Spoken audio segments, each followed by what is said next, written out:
Yo, what's up? What's up? What's up? Back at it again. Yo. Another fucking Tuesday. Another Go Dirty Bastards podcast in your face, bitch. What's going on, motherfuckers? Man, we just chilling. What's good? Just got on. We're on episode 21 now. 21. If you guys got a chance to watch last week's episode, you know that we have timestamps now. We did that just to give you guys an option, just so you could skim through, because we talk about a lot of different shit. So check out the timestamps in the link in the description on our YouTube page now. Make it simple for you guys. Tune into what you want. Tune out to what you don't want. Tune out what you don't want, but you want all of it, don't you? I'm gonna add a timestamp if you don't want to hear Womack talk. And don't forget to check out our Instagram page. You see it down on the right, Instagram at Gold Dirty Bastards Podcast right there. Check us out on there. We post a lot of memes, funny stuff, sports related stuff. Check it out there. And while you're here, don't forget to give a like and subscribe on our page here. Thanks for tuning in. But yeah, we need the likes and the subscribes. We'd appreciate it. Helps out with the analytics. So take a couple seconds, double click, and we'll get going right now. Kick this shit off. Actually, it takes no fucking time at all. Just go, wave your little lazy fucking hand over. No, I'm just fucking with you. Anyways, just ignore Womack, guys. That's good. No, on the real though, give us a like and a subscribe. We'd appreciate it. That would be dope. Good shit. Some comments, some feedback, suggestions, all that. So, any big happenings on the weekend? Personal life? Just chill. Just corona it out or what? Chill. Yeah, just fucking working. About done with that shit. What are you working blind on? spotting. I was working on blind spotting. Done. That shit kicked my ass, dude. That fucking going into nights. It's the only thing I hate about that shit. When you start off a day and then you go into nights all night. Like, that shit fucks your whole shit up. Your body gotta get readjusted. What project are you working on, Womack? It's blind, fucking 65. Blind spotting. What, bitch? Oh, that's what it's called. What's that? A show? Yeah. It was a movie. Then they give it a TV show. Yeah, blind spotting out in Oakland. Yeah, it's based on Oakland. Yeah. They had some cool shit on there though. They're fucking doing donuts and shit. They had cool little cars. Had some Bay bumping Mac Dre and shit. It was cool. That's what's up. It was cool. All right, well, let's kick this shit off. Let's kick this shit off. Let's get right to it. The biggest news for us Bay Area sports fans was Steph's performance in the three-point contest. And if you guys tuned in last week, you know that all three of us. Shut up. Can I finish? No. That all three of us predicted it. We called it. Yeah. You can go check it. We got receipts. We knew that Steph was going to do it big. And what were you guys' thoughts on it? Not surprised. Not surprised. It was just a regular day for him. That's all. I ain't surprised, motherfuckers. And he gave us, and when he won, he gave a big shout out to Klay Thompson. Gave a shout out to the Splash Brothers, pretty much saying, he's bringing it back to the Bay, back to the city, and pretty much dedicated that trophy to Klay. Yeah, that's cool. One Splash Brother to another. Yes, sir. Splash Brother from another mother. And he came back on Conley Cole because he was down that round. I was going to say. Man, that shit was clutch. That last rack, I think he had 4 out of 5. He misses. Yeah, 4 out of 5, right? Yeah, but he hit he got hot on the last 2 racks. Mm-hmm. He got hot on the all money ball one. He hit those, so that's what helped him out too. But yeah, he was behind a little bit, so you know what I mean. He scraped by it, but I mean he fucking did it. You know he's gonna do it. Mm-hmm. I mean, we mentioned it. He's the best shooter the league has ever seen. He can pull up from anywhere and hit it. In the All-Star game, he was lighting it up too. You seen that sick ass dunk? Yeah, he had a pretty good All-Star game as well. Yeah. He had that dunk. He had another deep 3 from pretty far out. Mm-hmm. I think he had that one in the corner where he turned around and he was like showboating before the shit even went in. Yeah, he knew that shit was money. And he was MVP of All-Star Weekend when it comes down to it because he got that big win in the 3-point contest and then he did his thing in the game. So. That was good. I don't know if you guys seen the game, but Zion Williamson, man, that fool was like he was saying 4 dunks, man. This dude couldn't even he got hung like 3 or 4 times. Like, man, what is you doing? What is you doing, man? Fuck, you're supposed to be the face of the franchise. Come on, blood. I don't know if it was just nerves or this dude just out of shape. I think he needs to lose about 20 pounds, dude. Like, yeah, he's a might be fucking out of fat shape. ass, huh? yeah, that dude, man. He's doing some put on the COVID-15. Yeah. COVID 30. Yeah. Zion, man, lay off the fucking Chick-fil-A, B. I mean, we all Yeah. like that shit. Fuck. He had a fucking good fucking COVID. But yeah, overall, I mean, it was cool overall. Steph, you know, I mean, that's his second. Yeah, that's the second. I 3-point told you title. guys. I said last week I thought he had Yeah. won, he had got win, but He Leo did, said he did win one. No, I agree with you. I thought he won one before that, and then I was thinking about Clay. Clay did win one though. Yeah. Clay did win one. Well, Clay went head up with Steph, and Clay won it. Yeah, but Clay, I So- think Steph had won one before that. Yeah, he won. Yeah, So that's his second. That's 2 times. I mean, that's The ill. second. Steph. I mean, that's good. Like, that's what I was saying. Like, if you're like, you know, the premier shooter, you should be winning these things. Like LeBron, you're the face of the NBA. You should be winning dunk competitions. You should be fucking participating in dunk competitions. At least, I mean, Stop shit. being Like, a shook. Fucking. I don't know why you. I mean, who's Oh. above a dunk contest? No one's above a dunk contest. Really? Fucking Jordan fucking won the dunk contest, didn't he? You know, he's a sensitive ass little bitch, though. He probably didn't want. He's a little He bitch. probably don't want like a no name dude stunting on him and winning that shit. He probably couldn't handle it. Like, oh man, this is fixed or some bullshit. He's big ass. Try to get the bitch. refs to fucking avoid the fucking dunk. Nah. He's a baby back bitch. We've already, you know how I feel about this dude. Call a foul. Yeah. On court Karen of the NBA. That's LeBron. Yeah. Yeah, calling, trying to flop on a dunk and shit. Fuck out of here. But no, it was dope. It was dope as a Bay fan to see Steph get that win. Very, it was probably the highlight of my weekend. Or actually, the UFC. I know that UFC's, yeah.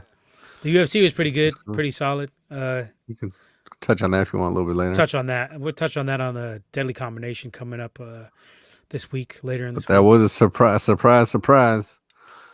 One I was surprised on. The other one I wasn't too surprised on. With Which one? fucking Nunes. I wasn't surprised with Nunes. That big bitch didn't fucking look like she wanted it. Oh, from the get. Nunes is on another level. Now there's talks of Clarissa Shields and Nunes squaring off down the road. I seen an interview from Clarissa Shields today. She was saying she wants to, train in MMA and make a possible super fight at 145, 155. That would be dope. Yeah. Mm-hmm. Them bitches get at it. But That'd be no, I great. mean this was just huge for the Bay. Since Clay wasn't in it, it was dope to see Steph basically win it for him. Yeah, that's always good. We got And it was when the dope Bay seeing him reps and it. Lillard When the Bay reps it. playing together. That was sick. Yeah, that was ill. We got some other slight Warriors news. Warriors appear to be interested in Victor Oladipo. I don't know you guys' thoughts on Oladipo. Yeah, that'd be a good pickup. I mean, fuck that. He's got a little size, you know what I mean? He definitely can fucking score.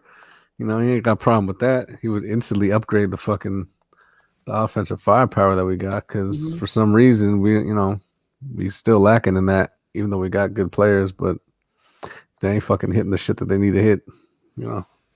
So I think that I'll be with it. I think Oladipo can create more than either the other two guys, Oubre or Wiggins. Wiggins. I think Wiggins is better defensively, but Oladipo ain't terrible defensively either. But he's even more of a slasher than Wiggins. I think he can attack the rim. You know, he can get some layups. He can get guys in foul trouble. That type of stuff. That's what we need. We need some easy fouls. Yeah. On this squad, we don't really have anybody who attacks the rim very well.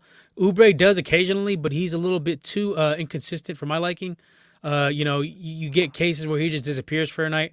I think Oladipo would just give us an added, more depth on the squad and somebody who can really attack the rim and get opposing guards and forwards into foul trouble, which is what we need.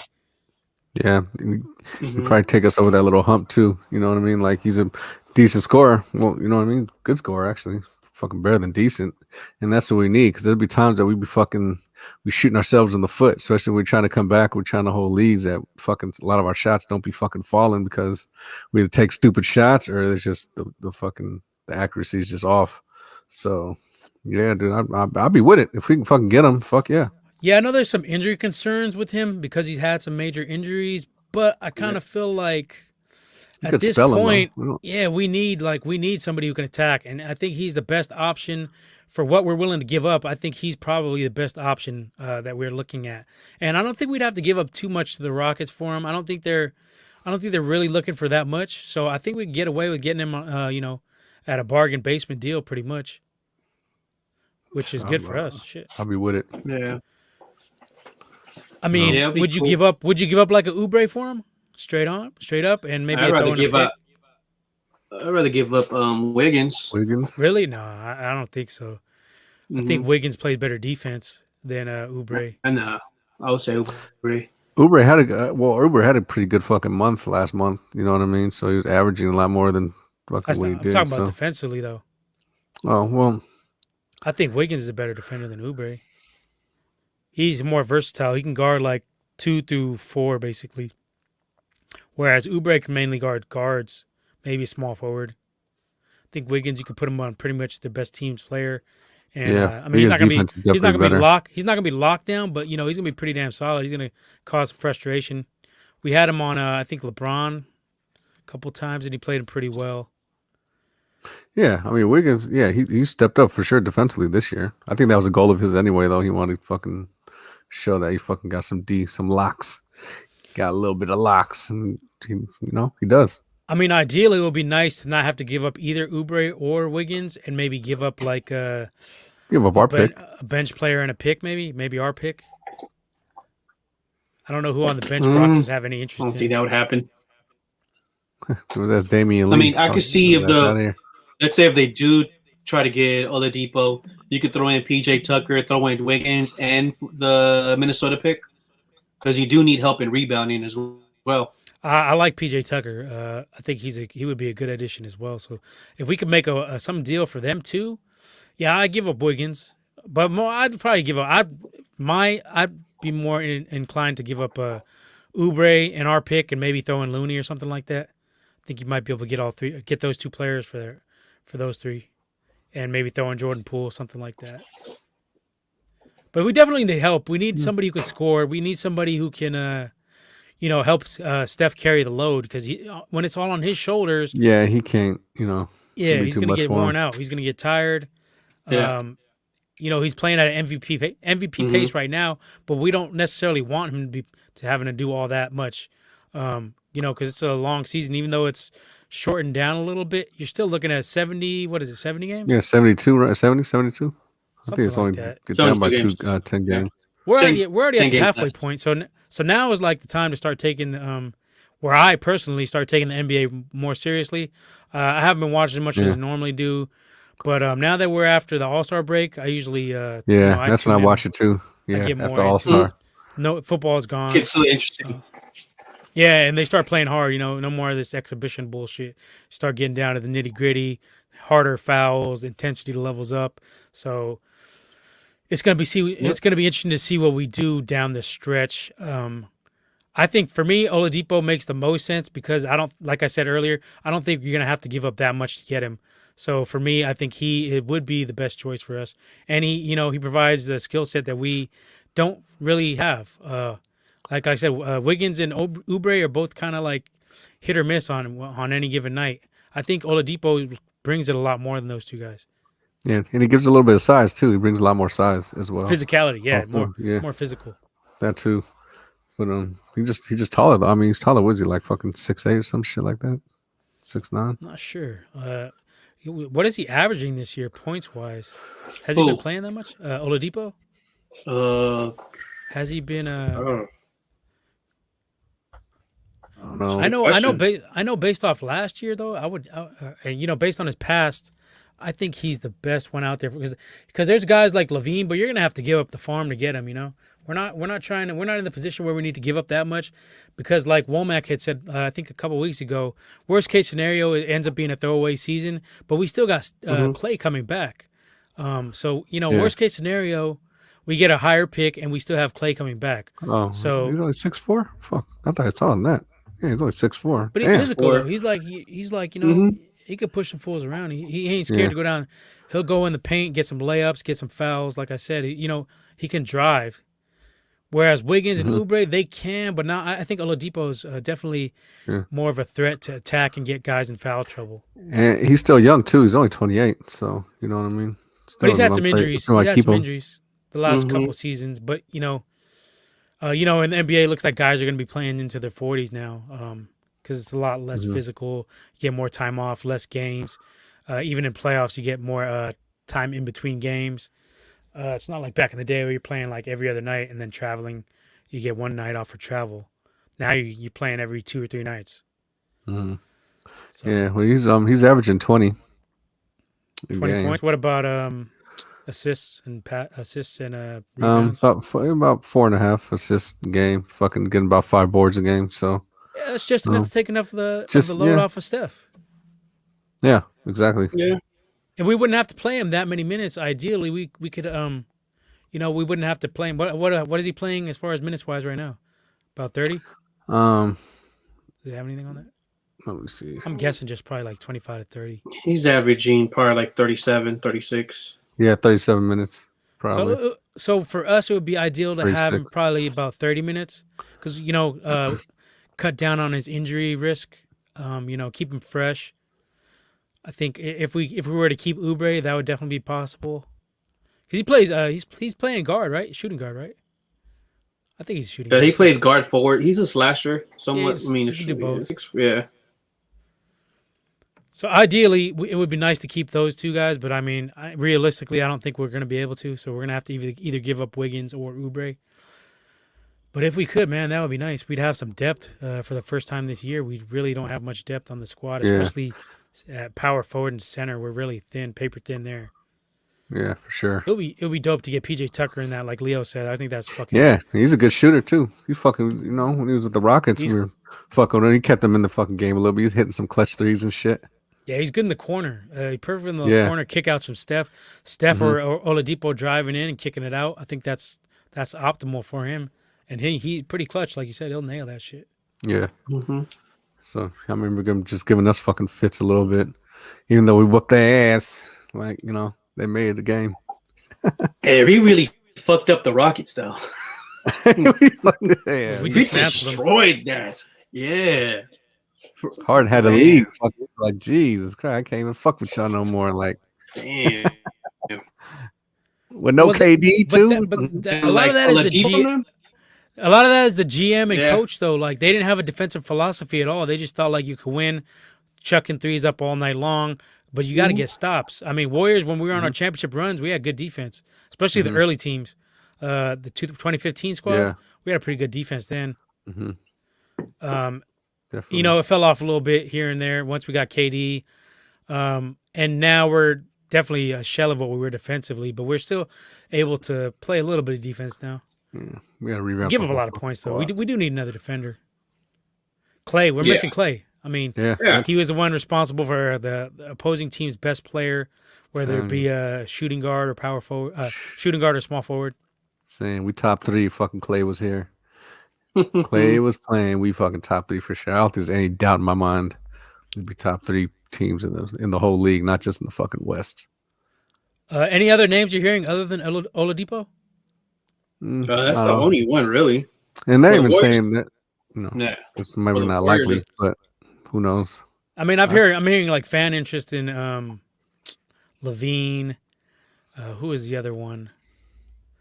Levine. Yeah, that was pretty much. The only thing really I've been hearing was Wiseman the right pick for us to get at number 2? All right, give me 1 second. Let's just transition to that because we're going to get on Wiseman right now anyway. So let's go ahead and do that. So the Warriors came out today and said they won't trade Wiseman or the Wolves pick unless it involves Giannis or Embiid.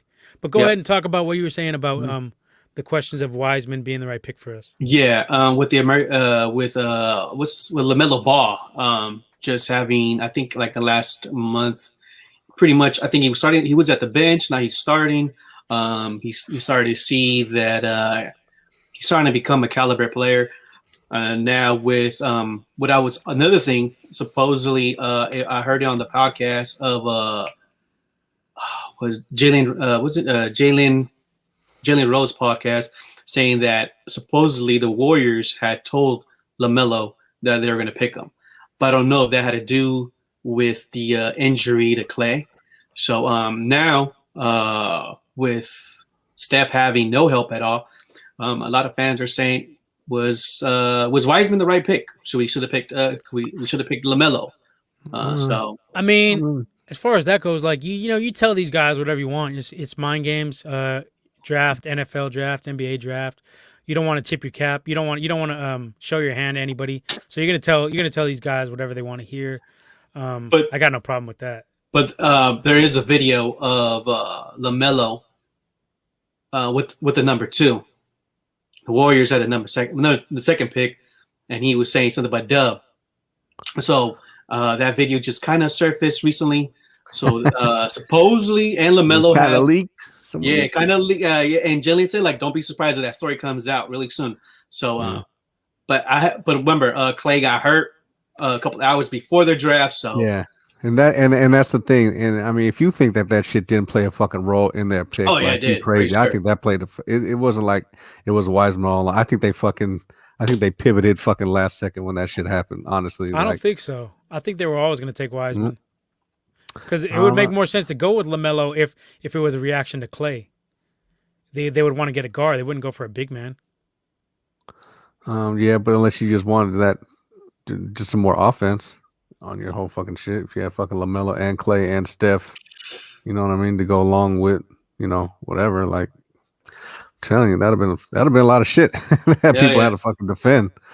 But I mean, I don't know. Look, Wiseman, he's still young. He's still only 19. The only thing, like, my only knock on the fucking dude was he's just small, like small and skinny and shit. I thought he'd ready to get pushed around. Not that physical, yeah. Yeah, and me and you was talking about that. Like, you wanted your fucking boy fucking topping. Like, I'd have been fucking, Which hasn't been, you haven't seen enough out of him, but the Knicks aren't playing him a lot of minutes. But when I see him, he's explosive. But, you need more than just explosiveness. So I don't know. That still remains to be seen if he's going to be even a producer at the NBA level. Yeah, as far as Obi. But I mean, Wiseman. At the end of the day, I think that was the right choice because we needed we've been needed a fucking center for the longest, dude. We've been needed a center for like fucking 4 years. You know what I'm saying? Like, we needed someone to fucking rim protect, fucking grab boards, get the inside shit, be mismatches, and you know what? And he does got a little shot. You just need to take a little off season and fucking, you know what I'm saying? Like, you can hit big ass center, like fucking hit threes, like that's fucking, you know what I mean? That's always a plus. So I think in the long run. Yeah. What do you think about what they said about they're not willing to trade him unless it's for Embiid or Giannis, basically, which are trades that are probably not even close to happening. I won't even trade him for Embiid, really. Like, I just stick with that. Giannis, I mean, I don't know. I might. Oh, for sure, Giannis. If you had a chance to get Giannis, I give up. I give up Wiseman and the Wolves pick and our pick. I give up all three. That's what I'm saying. I throw in Wiggins or Draymond. Yeah, but I mean, for Embiid though, I wouldn't fuck with it with Embiid. Embiid is having an MVP season. He is, but how often is it like? He's always hurt though when the playoffs come around. You know what I'm saying? He ain't be acting fucking. He be acting like. But Embiid asshole. is solid when he's healthy. Yeah, he's dope. A defensive presence. He can get your boards. He can contribute a lot as far as defensively, more than any of these other guys. Giannis' defense, he kind of disappears in playoffs games, whereas when Embiid is healthy and in there, he's solid defensively. But the problem is he's never healthy in the playoffs. This dude's always hurt, so I don't know. But I look at it, dude, if you put Giannis with fucking Clay and Steph and fucking them, it'll be fucking lights out. It'll be that shit. You couldn't even stop that shit. I don't give a fuck who you got. Like, Giannis to take over the inside, fucking Clay and Steph just, run the outside. It'd be too much for motherfuckers. So that's it. Yeah, but Leo, what would you be willing to give up, say, for like Giannis or Embiid if we could pull it off? You would have to trade Wiseman, Minnesota pick, Wiggins, and most likely Pascal. Shit, I wouldn't give up Pascal. I don't know. That's tough. Yeah, because I used to trade Draymond, throw Pascal in that fucking starting lineup. I think probably be better than fucking Draymond at this point. At least he can fucking score. Not defensively. That's the problem. Is Draymond and Wiggins and Oubre are key defensive players. Yeah. So if we had if we had Clay healthy, then I'd be more inclined to trade Draymond. But he's going to be coming off of 2 major injuries back to back, so we can't even be positive that he's going to be the same. You want to give him the benefit of the doubt as a fan, but then you start thinking with logic, and you got to think like, oh, we need some backup plans in case he's a step slower than he used to be. That's where it comes down to like being a kind of a cutthroat, heartless to say GM type analytical. You got to think about this kind of stuff. A lot of the Homer fans don't think about this stuff. They get stuck on, oh, it's Clay. Yeah, it's Clay. Yeah. He won us rings, but we got to think about the good of the, from a hive mentality standpoint, where the good of the squad. So we have to start looking at possible replacements just in case. I think Clay is raw. I think he's, I always said he's more clutch than Steph, but we got to be smart and think about this logically and step back and say, damn, we do need to look at a possible replacement for Clay down the road. You could chop Clay's fucking foot off, and I still ain't trading Clay. Fuck that. I'm not saying trade him, but we can't, it's like we said in the offseason with the Niners, where you can't depend on Jalen Hurd, because he's coming off injuries, and we were right. He got hurt again. So that's what I'm saying. Like, you can't really depend on Clay next season.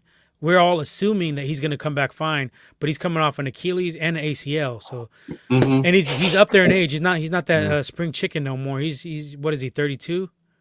But I don't think it had that much effect on the shooting, though. Was it defensively maybe in run the field? But I don't think. Yeah, but we need him for defensively. That's where he's more valuable for us. He's valuable shooting, but like he's that two-way threat for us. We don't have that. Steph is not that two-way threat. Steph is good for the shooting and the passing, but he doesn't give you anything defensively, basically. So, for the Splash Brothers, he's the one that kind of always carried the defense. He was the anchor. So I just think it would be short-sighted to just assume that we're going to get a healthy 100% Clay back. And I think we're all kind of guilty of it. I know I'm in that in that mindset sometimes where I'm like, oh, we're going to get Clay back. He's going to be this, going to be that. We got to step back and just look at it from a bigger standpoint, open up the spectrum and think like, damn, what if he's not? Because that's what it's going to take, We're going to need some kind of backup plan. So maybe in the draft, we go that route. We get another guard who can play some defense possibly. Just I'm just being devil's advocate, But that's why I'm saying we should just. I mean, I wouldn't even trade I'd just keep both picks and just fucking ride out with that, just because of that. Honestly, I'm not as inclined to keep the Wolves pick because it's conditional, and the way they're playing right now, they're gonna get. They look like yeah, that's what it looks like. So why not just deal it? Let somebody else deal with that. They'll have a high pick probably not this year but next year. Because next year would not be protected any longer, so you'd just be getting next year's pick, 2022 pick. So I'd be more inclined to just deal that Wolves pick and get somebody who can produce now. You can do that, yep. But whatever. I mean, we'll see. We'll see what happens. Trade deadline should be coming up pretty soon. We're gonna get some action popping off. We had some other NBA transactions go down. This one was pretty big, not as big as it was a couple years back, but the Nets got Blake Griffin. He got bought out by the what was he, the Pistons? Yep, Pistons. So what's your thoughts on that one, Womeezy? I don't fucking know, dude. Like with Harden, between Harden and Durant and fucking Kyrie, I mean, I don't know what much difference he makes other than just having a fucking name in there. Maybe give you a couple rips here and there, but I mean, I don't know. I don't know what the fuck he really got left anymore like that. Yeah. He's going to come off the bench.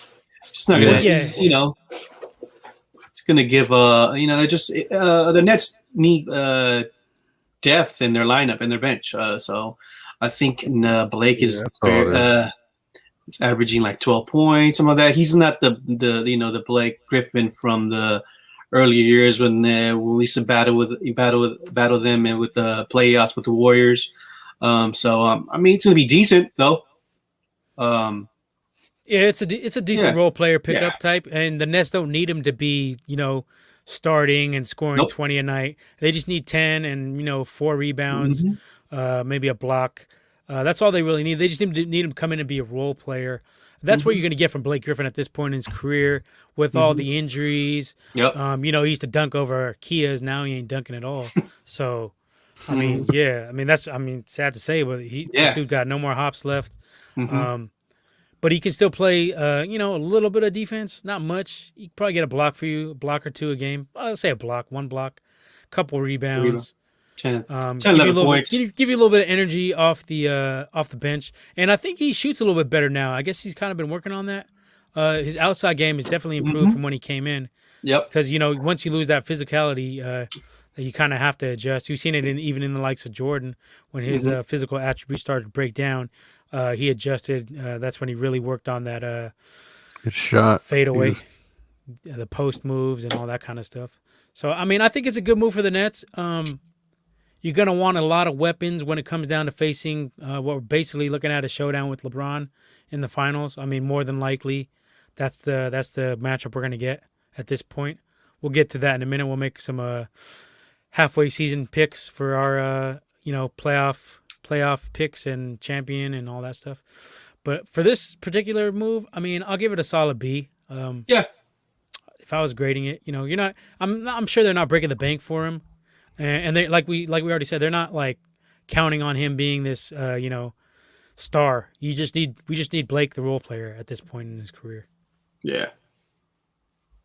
Yeah, I'm with it. Like I said, he ain't fucking really that much right now. Well, their team is already loaded too. You got Kyrie, you got Harden, you got Durant. What else do you need? Shit, you just need a role player. I actually kind of wanted the Warriors to make a run at him, but I would have been mad. He's chasing the ring. I can't be mad at that. That gives the best option.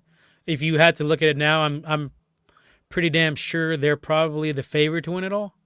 From a betting standpoint, I would say either them or the Lakers, but I think they probably have the slight edge now.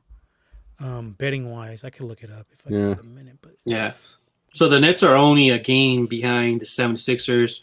The Bucks are 2 games behind the Nets. So adding Blake Griffin to the squad, makes them a top contender in the Eastern Conference, and pretty sure they're going to try to snag that number 1 seed. So it's a solid pickup for them. And I don't think they're done either. I think they're probably going to go after maybe 1 or 2 more guys right before the trade deadline. Some guys get bought out. That's usually how it works with the NBA. They get bought out of their contracts and they just go chase a ring somewhere. Historically, that's what happens. So I'm another name. Yeah, they said don't be surprised if they join the Nets is Andre Drummond. Yeah, that's another one I was hearing as well. I don't mind the Warriors for them because they're pretty thin at the center position. They got Jordan, and then that's pretty much it. So they're definitely looking at getting another big man in there, and because when you go against the Lakers, you're gonna need some bigs for sure because they got Gasol, Harrell, and a couple other cats. Who else is down there in LA right now? They still got McGee. Well, who isn't? They fucking just try to sign all the goddamn free agents that fucking out there. LeBron wants his whole team full of all-stars. What are you grading this pickup, Womack, for the Nets? About 7. It ain't horrible. We're doing grades on this one. Oh. Number grade? Yeah, B minus. Give him an 8. B minus. B minus. Yeah, solid. That's solid. Leo, you got a grade for him? Yeah, it's a B. B plus. Yeah. If they win the finals, it'll be ain't like gonna put no. Yeah, ain't gonna put no fans in the seat. It's just whatever. Yeah. Womack's not gonna buy a Nets Blake Griffin jersey, is he? I'm definitely not gonna buy that Blake. I would have a few years ago. Fuck. He had a nasty fucking rip too, but you know what I mean. He was nasty. He was nasty. Yeah, he was. I used to like how he liked to fucking shit on people, but that's no longer the case. Maybe a couple times he might do that, but I think Draymond blocked his shot a couple times. I remember that scene. Shit was sick.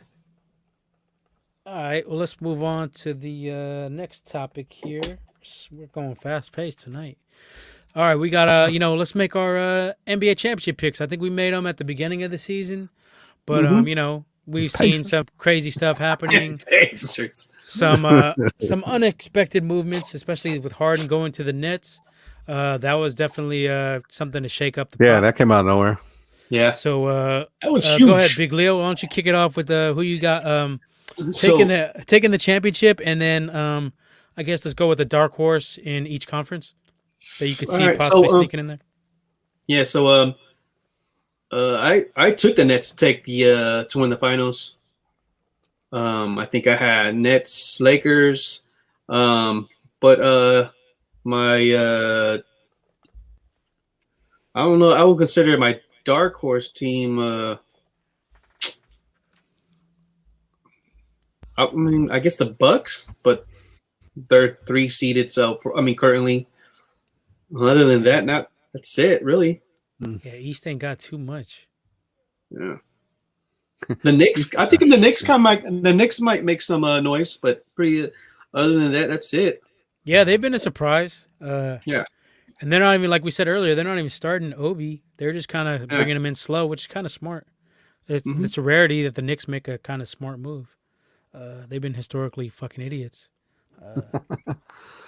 Especially lately. proportions. They've been doing some stupid shit. Yeah. But it's smart to draft a guy and bring him in kind of slow. They have a lot of depth at the power forward position. A lot, yeah. I wouldn't be surprised if they try to move somebody. Yeah, well, who? I wouldn't mess with that. I mean, if I was a GM, I would not mess with that team. I mean, they're over 500, 19-18 right now, their record. They're currently number 5. So, I wouldn't. That's a team I would not want to touch at all if I was a GM. I mean, let it ride. Not want to fuck with it. Yeah. They're athletic, and and they play some defense actually. Yeah. So, yeah, they got Nerlens Noel kind of resurrecting his career a little bit. Mm-hmm. He was a high pick a couple years back. And who else is on that squad? They got a decent squad. I mean, 1918, nobody's seen that from the Knicks. Everybody was thinking they'd probably be bottom dwellers again, but yeah, they got Derrick Rose, they got Randall, they got the rookie from last year, RJ Barrett.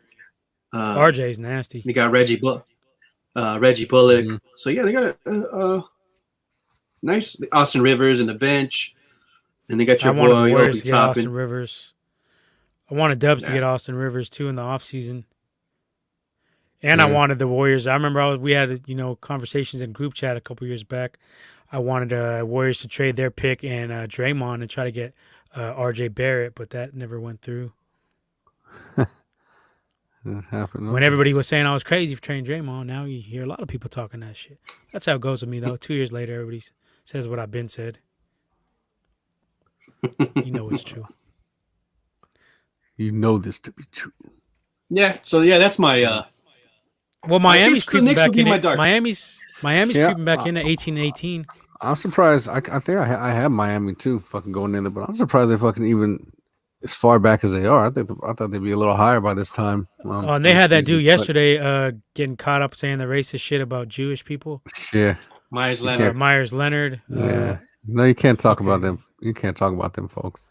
Well, yeah, it's not good to make a racist fucking term at all. Fucking terminology, Womack. What the fuck? Yeah. To anybody. Can't talk about that. To anybody, Womack. Well, I'm just saying. So Miami's creeping back in there. So Leo, you're in the East. You're saying the Knicks would probably be a dark horse. Yeah, and West Coast. What about West Side? I'm gonna go with my boy Dame Time. Dame Time. That's me, my dark horse squad in the Western Conference. You like that 5 seed as dark horse. That's Dame Time. Portland's at 5 as well. Yeah. Lucky number 5. Yeah, it's a pretty close race in the West, though. Mm-hmm. There's a lot of shit going on there. So, what do you think, Leo? Finish up. What do you think what's your NBA Finals look like from East? Are you going with the top 2, or yeah, I'm gonna not go top 2, but Brooklyn, LA? Yeah, I think I'm gonna take the Nets. And against who though? Against who in the West? Lakers. Lakers. Yeah.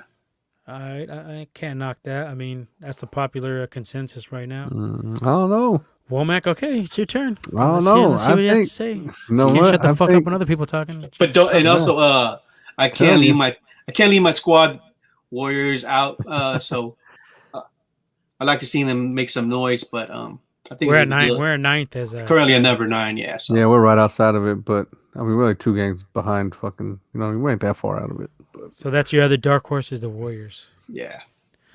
Womack, let's go. You yapping ass bitch. Yeah, I'm really yapping that much.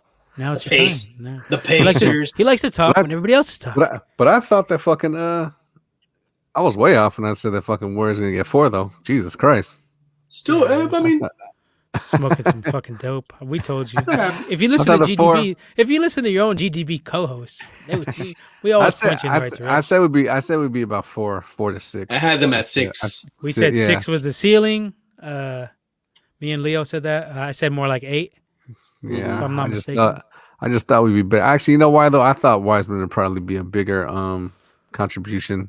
Yeah, he hasn't contributed as to what you're looking at from a number 2 pick overall. Yeah, I think that's what it is though too. I thought he'd probably come in and be like, "Oh shit, like this little kid fucking doing this thing." Well, I was kind of pumping the brakes on that. I kind of said he was more of a project, and that he was more like he had more of a bust factor.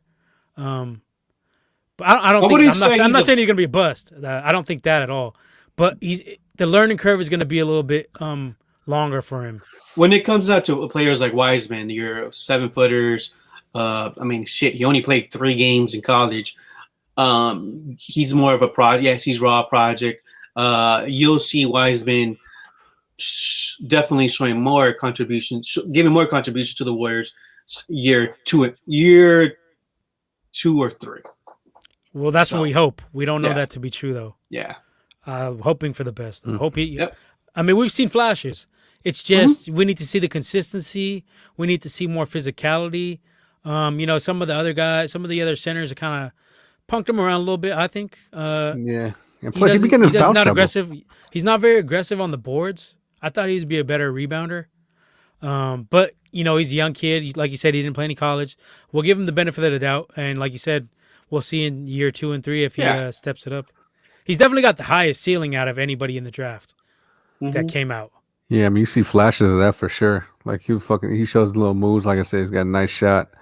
He could he'll rip on people, but it's just another thing that he be committing stupid ass fucking fouls sometimes. Fucking charging and fucking doing just stupid shit. You gotta get that part down. But he's a rookie. You know what I mean? Rookie in the COVID world. So, all right, go ahead and give us your little breakdown of NBA championship, how the final's going to end up. Give us your dark horses and all that stuff. Everyone's on the fucking Lakers. I don't think the fucking Lakers are going to go to the big dance this year. I don't. I think any reason why? Just because fucking they're too hyped up right now. Like everyone's fucking on them and shit. I think the Jazz. I think that just because they're number 1. I mean, that don't really mean nothing, but I think they might fucking go. I think it's probably gonna be them and the Nets, honestly. The Jazz, Utah Jazz, the Mormons, the Mormons. So you're riding with the Jazz, okay? I think it's gonna be the Jazz and Nets, honestly. Just watch, like I said, when they fucking got Harden, the fucking Nets, that kind of almost solidified their spot. It's gonna take them a little bit longer. Well, not longer, but it should take them a couple more weeks probably to get that whole swing back into things, but once Harden gets going, they're gonna be fucking hard to stop. That's just what it is, and that's the bottom line. Jazz and Nets. What are your dark horses, though? The Pacers. Oh, and who wins? You said Nets and Jazz, but who wins? Did you say? Who the wins? Jazz? I think Brooklyn gonna take it. Okay. I think they're gonna take it all the way. I still think the Pacers are still my dark horse. I still think they'll sneak in there. Even though I don't know how far they go. What's up? Let's do a GDB bet. Let's do a GD bet. The Jazz do not make the finals. The Jazz don't make it? Yeah. You guys can put a bottle on that. That sounds reasonable. Yeah, but is this gonna be fucking? You're not gonna wait until the motherfuckers lose the game and shit. I just said it. Yeah. His Leo tactics. No, the fucking change your fucking shit up. Lose the first game. Oh, I didn't say that. I just No, said you want to put something on it? Let's put something on it. I say skip that that one. I'd say skip that one, Womack. Huh? As your advisor on this. As the advisor? The Jazz? I don't know. Yeah. Well, Be a man. Be a man. We'll make take the man. bet. Just take a bottle. That's all right. It's all good. Bottle of Tecate. I would say I would bet that the Jazz do not make the finals. Tecate? Make the what? Take it, Womack. The Jazz do not make the finals. What is it, like 3 months away? You ain't gonna have to pay up for a minute. Yeah, don't worry. I can fucking. Hey, otherwise you get your bottle in fucking a few months after that. Don't worry about it. Yeah. So we're doing a virtual handshake on this one. Yeah, I'll say. You know what? Yeah, I'll take Jazz to go to the finals. I say Jazz do not make the finals. All right, we got it. We got it on record here. You think the Jazz beat the Lakers? Mm-mm. Jazz probably won't make the second round or something like that. All right. Interesting. All right. I'm not scared of the Jazz. Did you have a you said Pacers, even though they're a fucking 10 seed now? I got John Smith behind their back, so they might fucking go. You still think Pacers is your dark horse? Without Victor Oladipo? I still think it's not as much. I'm surprised they got Sabonis. Give us somebody else. They're not even gonna make the fucking playoffs. Give us somebody else. Bonus sick though. No, they might make the playoffs, but they might be fucking 8. I'm gonna say they don't make the playoffs. Give us somebody else. They're 16 and 19 right now. Well, and remember, these are playing games too. Yeah. Look, the Heat could still fucking make it. Yeah. I don't know. They're racist. Yeah, they are, but I never stopped racist teams before. Look at the fucking Patriots. Fuck. Oh, here we go. Patriots, Red Sox, basically the whole city of Boston. Everyone in the fucking old Boston. Fucking racist chowderheads. I said chowder. Chowder. It's a red chowder. Boston's got to be one of the most racist sports towns. Fucking 84%. Arizona, shit. 84% of the demographics is fucking white over there. 84%. But Arizona, you think Boston more racist than Arizona? Fuck no. Oh yeah, I think Arizona. Sure. At least 5 racist cities. At least Arizona got fucking some natives over there and shit. Yeah, who they require ID to fucking go down the block. Yeah, at least they over there. Who the fuck is in Boston? No fucking black folks in Boston. And chowderheads. Ben Affleck and Matt Damon. Guess you're not so good after all. Will Hunting. Guess fucking lemon face, lion face. All right, well, let me do my shit then. Yeah, do your shit. I'm gonna stick with my original. I think I'm gonna go with in the Eastern. I'm gonna go with the 76ers. I think defense does play a part in championships, and I think that the Nets don't have defense. They have a lot of offense, but I think their Achilles heel against I think that's going to be the Eastern Conference Finals right there, and I think the Sixers edge it out. I think this is the year that Embiid stays healthy, and puts it all together with Simmons, and they got a good coach in Doc Rivers. He's kind of underrated. He's won a couple rings, so I think they pull it off. I think they get the upset. Because also the other thing is, I think Brooklyn is looking at one of them dudes is probably gonna get hurt, KD or Kyrie, or Kyrie's gonna start creeping it out and piss everybody off eventually. So the chemistry is not gonna be there in the finals. In the playoffs, you could see Kyrie breaking down, doing some dumb shit, just like leaving the team or some weirdo type shit. He's on like Kanye West type hypes basically. So I don't think emotionally they're very strong. I think Sixers would be a little emotionally stronger than them. So give me the Sixers out of the East. And if I'm taking a wild card, dark horse type of squad, man, there's slim pickings there. I guess I'll ride with Leo. I'll say the Knicks. I wouldn't say they would go like to the finals or anything, but I could see them winning. Make some noise. Upsetting somebody in one round or two. Mm-hmm. They'd probably be predicted to be one and done. I say they win a round, but I think you're shaping up for a heavyweight showdown between the Sixers and the Nets, and I think it's going to be a hard fought series. I'll say the Sixers win it in 6. And then as far as the West goes, I'm going to take the Lakers. I think that historically, NBA, caters to the stars when it comes to getting calls in the playoffs, and there's not more stars in the West than LeBron and AD. Those are the two big stars. So and they're one of those teams where if they just sniff it, if they get in, even if they're like a 5 or 6 seed, they're still gonna be the favorite. They're not gonna be. You're not gonna doubt them. You're gonna see the matchup against the Utah, and you're gonna say they can run through Utah if they're healthy. I think that the Lakers. Yeah, I think it's the Lakers conference to lose. I don't see the Clippers as a threat. They're too not mentally strong. Again, another one of those squads that, like, aside from Kawhi, they don't have much going on. Okay. I'm just not big on the Clippers, especially last year, the way they exited the bubble. It was COVID and all this shit, but come on, man, you just get swept. Well, they didn't get swept, but you get took out first round. They were down. They were up 3-1. Yeah. So they just choked it up. Paul George doesn't do much in the clutch. He's not clutch at all. So I say it's probably the Lakers. And I don't know what the fuck the problem was. And I say they're going to probably go against...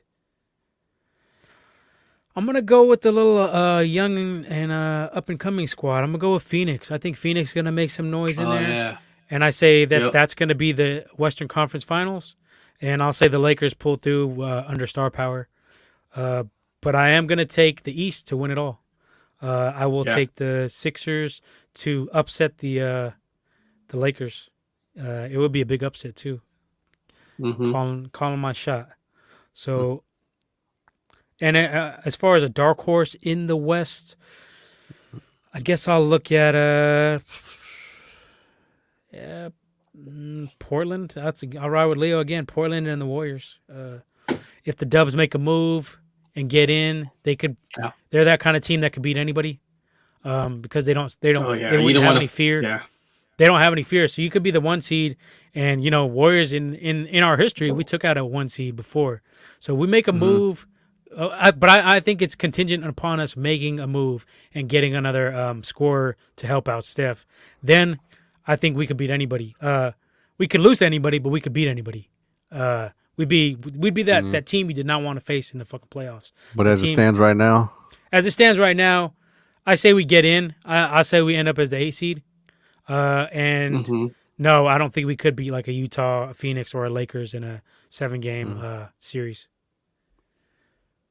So there's that. But that's that's the way I see it going. We'll see. A lot of season left to be played. A lot of injuries to see that might happen. That will happen. A couple of trades, I'm sure, before the deadline. But at all halfway point, this is my picks. Not bad, Mr. Nip. We'll see. Not bad. Good shit. But let's make a little transition here to the other sport we talk about a lot on this show, and that is the NFL. And we're gonna talk some Niners as usual. We're Bay Area sports biased. The Golden State Texas motherfuckers. Of course we're gonna talk about Warriors and fucking Niners, you sons of bitches. The fuck you thought was coming on here? That's what we put a timestamp for. Got it. You don't want to listen to Womack, Yeah. Timestamp Womack out. But our Niners are now with all this, 28 million. All these things supposedly happening. Is it even official? I believe it's official. 28 million under the cap, and they say we're ninth. We have the ninth most amount of cap space. Yeah. So that's it's good, and it's good news. But you're looking at a squad that has 40 plus free agents. A secondary where everybody's going to be gone except for Jimmy Ward. It says a lot right there. Mr. 3 picks in 7 seasons. Jimmy Ward, the playmaker of all playmakers. Prime time, Jimmy Ward. Prime time, fucking. So yeah, 28 million is not going to get you much. We need some O-line help. We need some linebacker depth, but secondary, I would say, is our most pressing need right now. But then, beside that, would be the O-line, because our O-line has been not very good the last couple of years. But I think you're going to save some money by getting rid of Western Richburg, That'll get us some more cap space. Yeah. And then I think you got to make another move. Another cap casualty would be D Ford. I like him when he's healthy, but he just hasn't been healthy, and he's making too much money. Unless we could restructure him somehow, which I don't see happening. And I don't even think he's ready to play. Yeah, I don't think he's even going to be able to play. Yeah, but it's about timing, money-wise, when we can release him in order to save the most, have the least impact on the cap. But, I mean, it's good. You hear the $28 million and you think, oh, that's great. You know, that's a lot. We're in the top 10. But it's really not that great for us because, like I said, we have so many needs, so many free agents. True. And this is, you have to have guys signed on the roster to have enough people to play. So just signing their say we get base level guys, you're still going to be the good chunk of that $28 million is going to be gone, even if you're just talking about like NFL minimum pay. Like, so you got to make Jimmy take a pay cut too. Yeah, but and let's say you get rid of Jimmy. Let's say it'd be like, all right, you don't want to take pay cut because. Well, we'll get to that later. But if you just come straight out, that's about $26 million right there. So we're about upwards of $50 million if you get rid of Jimmy. Now that's a lot right there. But then again, you got to get a quarterback. Yeah, and that's not a lot to fill the rest of the fucking holes that we have. And then you give up draft capital because you like let's face it, if you want a fucking quarterback, you're gonna have to trade up to the fucking top 5 at least. That's what I've been said. You were fucking arguing me on that, remember? Yeah, but I still wouldn't do that shit. Yeah, I still wouldn't fucking do that. Fuck that. Like, why give up all that fucking capital for that shit? For a fucking rookie? And then what? A rookie because and then who else? Quarterback league, Womack. Because it's league. But who are you going to get to protect the motherfucker? Some bum in the fucking 6th, 7th round. I mean, most of these linemen come out of the 3rd, 4th, 5th, 6th, 7th round. Some bum like Justin School that we fucking got who's trash as fuck that we got in the 6th round. Yeah, like that dude? We could do better than that, but some fucking lummy named Brunskill that fucking we got off the fucking street. That's ain't worth the fuck. But when you look at some of these Pro Bowl guys for O-line especially, it's mid-round picks. A lot of these dudes ain't coming out of the 1st round. Mm-hmm. So I don't think it's as crucial to use our first pick on an OT or a guard. I think you can get those big dudes. Some of them do slip through the cracks, and you can get them in 4th, 5th, 6th round. Yeah, you talking about you need a fucking tackle, a center, a guard. Well, that you know what we have free agency too, so you can get a mid-level guy. Whole damn new team. Yeah, you could. Well, we are gonna be a whole fucking new team, completely different. You know what I'm saying? Now if you do have all that cap space, like you could fucking get some fillers. But who's out there? Like free agent corners ain't really. I heard one name I heard was Malcolm Butler that we have some interest there. Yeah, that's not a splash, but in our system he could be decent. Maybe you get him and then you draft one in the second, 2nd, 3rd round, maybe. Well, you ain't gonna get a 2nd, 3rd round because you wasted all that shit to get your quarterback in the first round. Depends on who you trade with. If you're willing to part with Bosa, you could probably pull it off without having to give up a 1st round pick. Yeah, and then you find a team like the Jets who has Robert Saleh, who's probably licking his chops to get a Bosa, and would probably be dumb enough to give up the 2nd pick for him. Look, if that motherfucker does that shit, then by all means, go ahead and fucking do that. But I want to know if he might. You're right. He might fucking be stupid enough to fucking trade the number 2 overall for fucking Bosa and someone else. In like a 3rd, and Bosa Jimmy Ward in a 3rd, or Bosa Armstead in a 3rd. I'm telling you, those are his guys. He's the type of dude that'll be all sentimental, like, oh, I got to get my guys here. I got to get Armstead here. Yeah, take him, please. Get him the fuck out of here. But like me and you were talking on the phone this week, and one of the conversations we were having was I was saying that I feel we do need to trade Bosa or Warner because down the road we're not going to be able to pay either one of those dudes. So you might as well bite the bullet now, get some help through the draft where you could get a pick, trade it back, and then you can get like a secondary depth as well as a linebacker or secondary depth as well as a defensive end and make it into a few picks, a few players who can come in and help. Because let's be honest, we're not going to be able to afford to pay those 2 guys. You can pay one of them, but you're not going to be able to pay both. And it's just it's not a matter of if, it's going to be a matter of when we have to make this choice. Okay, and it's all the matter of what the fuck, like, if you're trying to win now, like, what's the formula if you're trying to win now? Like, what are you fucking doing? Well, I think that Shanny and Lynch Do you are think in the we mindset. could win? You think we could take it all the way? Are you talking about me, or are you talking about the bozos who run the squad? Run our team? No, I'm talking about the bozos. But when you talk about I'm as far as if they want to win now, I'm talking about our front office. Like, do they want to win now? If they want to win now, what the fuck are they going to do? Are they going to trade up and get a quarterback and try to take it all the way with a rookie quarterback? I don't think they would do that. I think. You know what I'm saying? I think they feel they can win now. I think they're overly confident, and they think they're arrogant enough to believe that we are currently have a Super Bowl roster. Yeah, we just need tweaks, which I don't believe. And that's what I'm saying. That's what I think that they're fucking do. I think that they could fucking go to the playoffs and win the shit like again. And so, given that, I mean, this is the thing. Ain't nobody trade Patriot. Well, do you want to just go ahead and fucking nah? Yeah, we'll mention that. Well, no, we'll mention that later, but.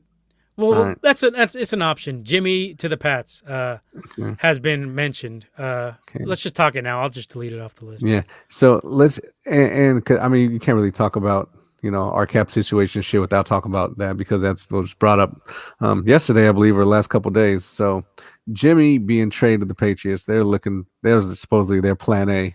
You know what I mean? From some dickhead that fucking said that Jimmy was their plan A. So let's say that is the case. I've heard that from a couple sources, though. Yeah, but they're not going to look. You're not going to trade for Jimmy at his fucking current salary right now, right? Like, you're going to have to do some sign and trade shit. Yeah, exactly. So if you want to knock his salary down and trade him, wouldn't you just be inclined to fucking knock his salary down and keep the motherfucker? Not if you're just done with him and you don't feel he's a quarterback for you, and you see a top level blue chip guy coming out in the early part of the draft, you could trade for. Okay. Or if you want to use some of the capital you get from the Pats and package it to get a Aaron Rodgers, which is hypothetical. Yeah, and no, you know what? Yeah, you could always look at that for sure. That's always an option. Well, let's say the Pats give up. All right, we trade Jimmy for like $10 million and the number 2 pick. Okay, so we freed up. So now we're up $50 million. You're resigning Trent Williams, right? Possibly. I'm not going to break the bank for Trent. He's up there in age. He's gonna want, but I'm not breaking the bank. He's gonna take a pay cut to stay with us. If not, go somewhere else. See how they treat you. You get treated good here. And back to the Patriots. You guys were talking about the Patriots. The Patriots and the Raiders made a trade today. Patriots are gonna receive Trent Brown again, I believe, and so that just shows you the Patriots are trying to figure out who's they're gonna quarterback. Yes, trying to protect someone. So that begs the question. So you get a big mountain. You get a big mountain of a tackle, which we traded away, and we got McGlinchey instead of Vitavia or Derwin, whatever. But so there it goes right there. Now, does that fucking move right there show that Jimmy shit is a real fucking thing? Because that's all Jimmy needs. He just need to fucking protect the motherfucker. Obviously, they're probably looking at it like, well, this dude can't fucking do nothing running around and behind that fucking line. We got to protect this dude. Well, I think that's the best move for Jimmy if the Pats were to go and make a trade for him. Right? Yeah, that's the best. That's the best case scenario for Jimmy, because he's well liked out there in New England already. And then the coach likes him. He knows the system. There wouldn't be too many. Too much anticipation of this. They're not going to predict them to be winning the Super Bowl next year. Their expectations have been tempered down because they had that losing season. So they'd be hyped up. They'd be excited for him to come back, but you wouldn't have those immediate Super Bowl expectations you had when Brady left last year. So it's ideal for Jimmy. And it works for us too. Say hypothetically we give up. Say hypothetically we get a second for Jimmy. They give us a second and we give him back a third. That gives us capital. That gives us capital to move up for sure. And we already have a few third picks, so giving away 1/3 wouldn't be a big deal for us. And we'd have 2 seconds, which we could address O-line or corner or package up to get a quarterback in the draft earlier in the draft. So I think it works for both teams, and that's what I'd like to see. Honestly, I'd like to see us. I don't think Jimmy. I think he deserves a fresh start, and I don't think with us. Currently, we're going to be able to provide him enough protection on the O-line, get him a big receiver to throw to. We seem to like little guys, so I don't think that's going to happen. I think ideally, I think that's the best option for Jimmy. Yeah, for Jimmy, because look, and for us, honestly.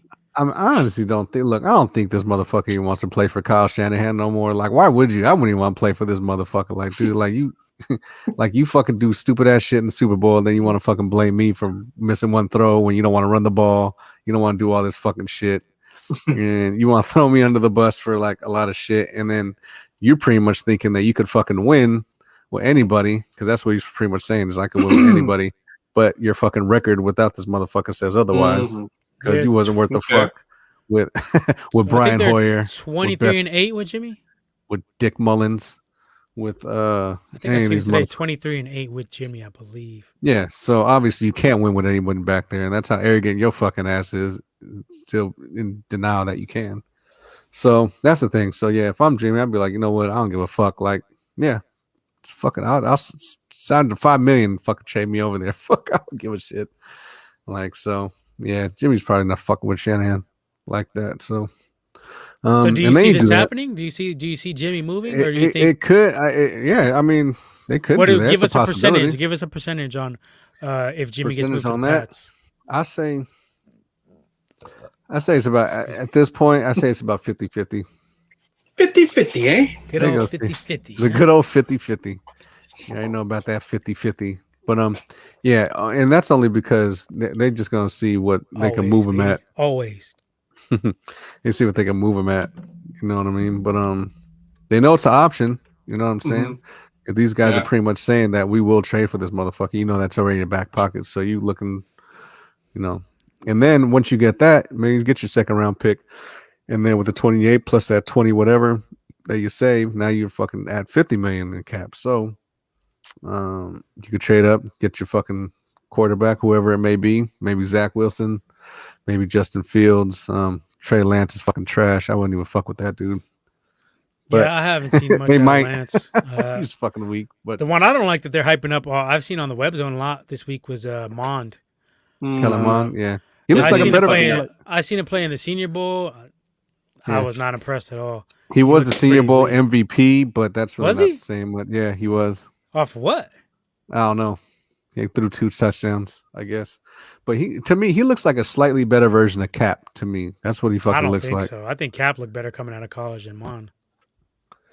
But he has that same thing. He almost has the same fucking look. They run the same. They fucking almost look like they throw the same. They have that same kind of physique. Then we're not going to get him just based off that front office. No, seriously, front office is not going to want more Cap comparisons, and they're Skip. They're going to be like Skip.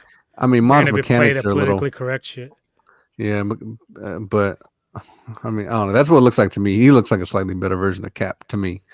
Anyway, but I don't think they'll sit at 12. I haven't seen any videos on him. I gotta check it out. Yeah, I seen him in the Senior Bowl, and I wasn't impressed. He was making some pretty errant throws. Didn't have a lot of pocket presence, but I don't know. So these couch GMs know more than me. Yeah, so maybe look, maybe you're like, you know what, fuck it, we'll sign Trent Williams. He was the best left tackle in the fucking season last year. Fucking sign him. Got the fucking blind side. Trade up. Get our fucking quarterback. And then we still got, you know what I mean, maybe some picks left to where you could probably beef up the rest of that line. A center for sure, because like you were saying, that fucking Bitchberg ain't worth a fuck. Like this dude, that's probably one of the worst fucking free agent signings that we have ever done. Him and McKinnon. He's up there with the fucking Gabe Wilkins, with the fucking Antonio Langhams. Him and McKinnon, both of them. McKinnon, yeah, that was fucking. McKinnon's a little bitch too, talking shit about the Niners when he left. Yeah, he's a little fucking punk. Broke down hoe. Yeah, and you only had one fucking season that you were actually fucking healthy and played. You know what I mean? And you got injured, just you couldn't even come back from your other injury. So fuck that. Yeah. But but you can look at a whole different team now. Whether or not we're gonna do anything, I don't know. So are you pretty much looking at a complete rebuild? I mean, that's what the fuck it's gonna look like if you do that, right? You get rid of Jimmy. Yeah. No. Cool. No, because we got no secondary. You plug in a quarterback, a rookie quarterback, and I think it could possibly be an improvement because Jimmy doesn't have any mobility left at this point. So if you get a Justin Fields, if he slips somehow, and you trade up, maybe not to 3, but you trade up to like 6 or 7, or 8 even, and you can steal a Justin Fields or Zach Wilson, because I like both of them dudes. I think they're both solid. And they're both mobile. They're both mobile. They can make plays out of the pocket, which is what we need. I think both of those guys would conceivably be an upgrade. I know you'd have some rookie growing pains, but like I said in previous episodes, the offenses they're running now are tailored to these college quarterbacks. They're running all the same shit they run in college. It's college offenses. So the struggle is not there as much as it used to be for these rookie quarterbacks. And I think they're ready to come in and contribute and lead squads to playoffs. If you get them in the right system, which is Shanahan is supposed to be a quarterback-friendly system, right? Yeah, so you get Justin Fields in that system. You don't think he's going to be an upgrade over Jimmy? I think he would. He's got a better arm. He's more mobile. Those two things alone. Yeah, but the thing is, when they played against that fucking Bama defense, he didn't fucking look like nothing. And the thing is, the NFL defenses all look like fucking Alabama. You know what I mean? So you get him in that fucking setting. He made a little. But Bama is like a pro team, dude. Like, come on. That's what I'm saying. So when you take him to the NFL, all the defenses but he's are like playing on a pro Alabama. team, but his team wasn't a pro level team around him. He had decent players, but Alabama's on another level. Yeah. And what were his stats? They beat Clemson. What are his stats? Can you pull those up? Clemson. On who? Can you pull up his stats? On Justin Fields? Justin Fields against Bama. Were they terrible? What do you have? Under 200? I think it was under 200, huh? It was pretty bad. Let me see. Yeah, he was fucking horrible. He had a couple of runs, though. Yeah, but that ain't shit. Let's see what the fuck it is. Yeah, but that's what I'm saying, dude. I don't know. He's more of a project, so you're gonna have to get another fucking quarterback in front of his ass. Now, who that's gonna be? I don't think so. I think you plug and play. You just draft him and play him right out the box. You and I have a different philosophy on this. I think you can throw. I think the quarterback is not going to be ruined. I think that's a myth for the most part. If we had drafted Aaron Rodgers here instead of Alex Smith, he was still going to be a good quarterback. He still had all the physical talents. Even these assholes couldn't fuck him up that bad. I mean, maybe. McCarthy and Nolan, he still would shine even with them. You're going to tell me that his ability to throw those deep balls, his ability to rush is just going to disappear? No, it was always there. But Aaron Rodgers was never thrown to the fire in that first one. If you took, dude, that's 05. That 2005 fucking team was a complete fucking gut job. You put fucking him in there with that shit. I don't know. You may look at a fucking different quarterback. His whole fucking morale might have been different. No. This dude's whole shit. His fucking physical attributes are just going to disappear because he's under playing with a bad team? No, but you can fuck with his fucking head. You seen Joe Burrow with a bad team? He was fucking pretty. He was doing pretty damn good before he got hurt. Yeah, and there's that too. So here goes. Your boy Justin Herbert, rookie of the year. He had a pretty weak ass team, and he did fucking just fine. Physical attributes were still there. Mobility was still there. Yeah, but he had a decent squad though. He had a fucking good tight end. Really. He had good receivers. He had good tight end. He had good receivers and shit like that. What running back you have? What O-line? Man, shit. Nah, their running back was fucking good. No, they weren't. They had no fucking running backs. What's his name was hurt most of the season? The little bastard. He was hurt. Nah, he was fine. Eckler. He was hurt. He played only like 6 games. And then they had Justin Jackson. He didn't do shit. And then they had Brian Kelly. He didn't do much. They didn't have no running back contribution. Fuck out of here, woman. Yeah, they did. Who? Fucking imaginary fucking contributions? Space Coast? Well, Herbert was good. Okay. But it's like I'm saying. Like, all right. Herbert. Here, where is it? So, look at this. If you see right here, so he was 17 for 33 for 194 yards, 51%, 1 touchdown. He got sacked. I mean, it wasn't that bad, but at the same time, it wasn't like what the fuck he did against Clemson. Look what the fuck he did against Clemson. 22 of 28, 385. They whooped on Clemson. Well, that just proves my point, though. Bama's on another fucking level, though. But all NFL fucking defenses are like Bama. They're not like Clemson. Not really. Fuck. Bama got better defense than some of the weak-ass NFL teams. Yeah. Yeah, but on average, they're more like Bama. But he's also surrounded with more talent. NFL talent he's throwing to, that's blocking for him, that's running back for him. And look what they did against Clemson. Clemson's the fucking number 2 squad overall. They smashed them. 300 against Indiana's weak. I gotta count that. Yeah, see what I mean? But I mean, we're not just saying Justin Fields. I like Zach Wilson as well. I think either one of those guys, you could plug them in, and I'll go on record as saying I think they would be an upgrade over Jimmy. I think they can make more throws. They're more mobile. I mean, yeah, the thing. Well, Justin Fields can fuck. Goddamn, what the fuck happened? Oh, Jesus Christ. Justin Fields definitely he has better long ball accuracy for sure. Like that's one of his strengths right there is a fucking long ball accuracy. Now, look, I don't think he's a fucking shanty fucking quarterback for some reason. So Zach Wilson. I don't think he is.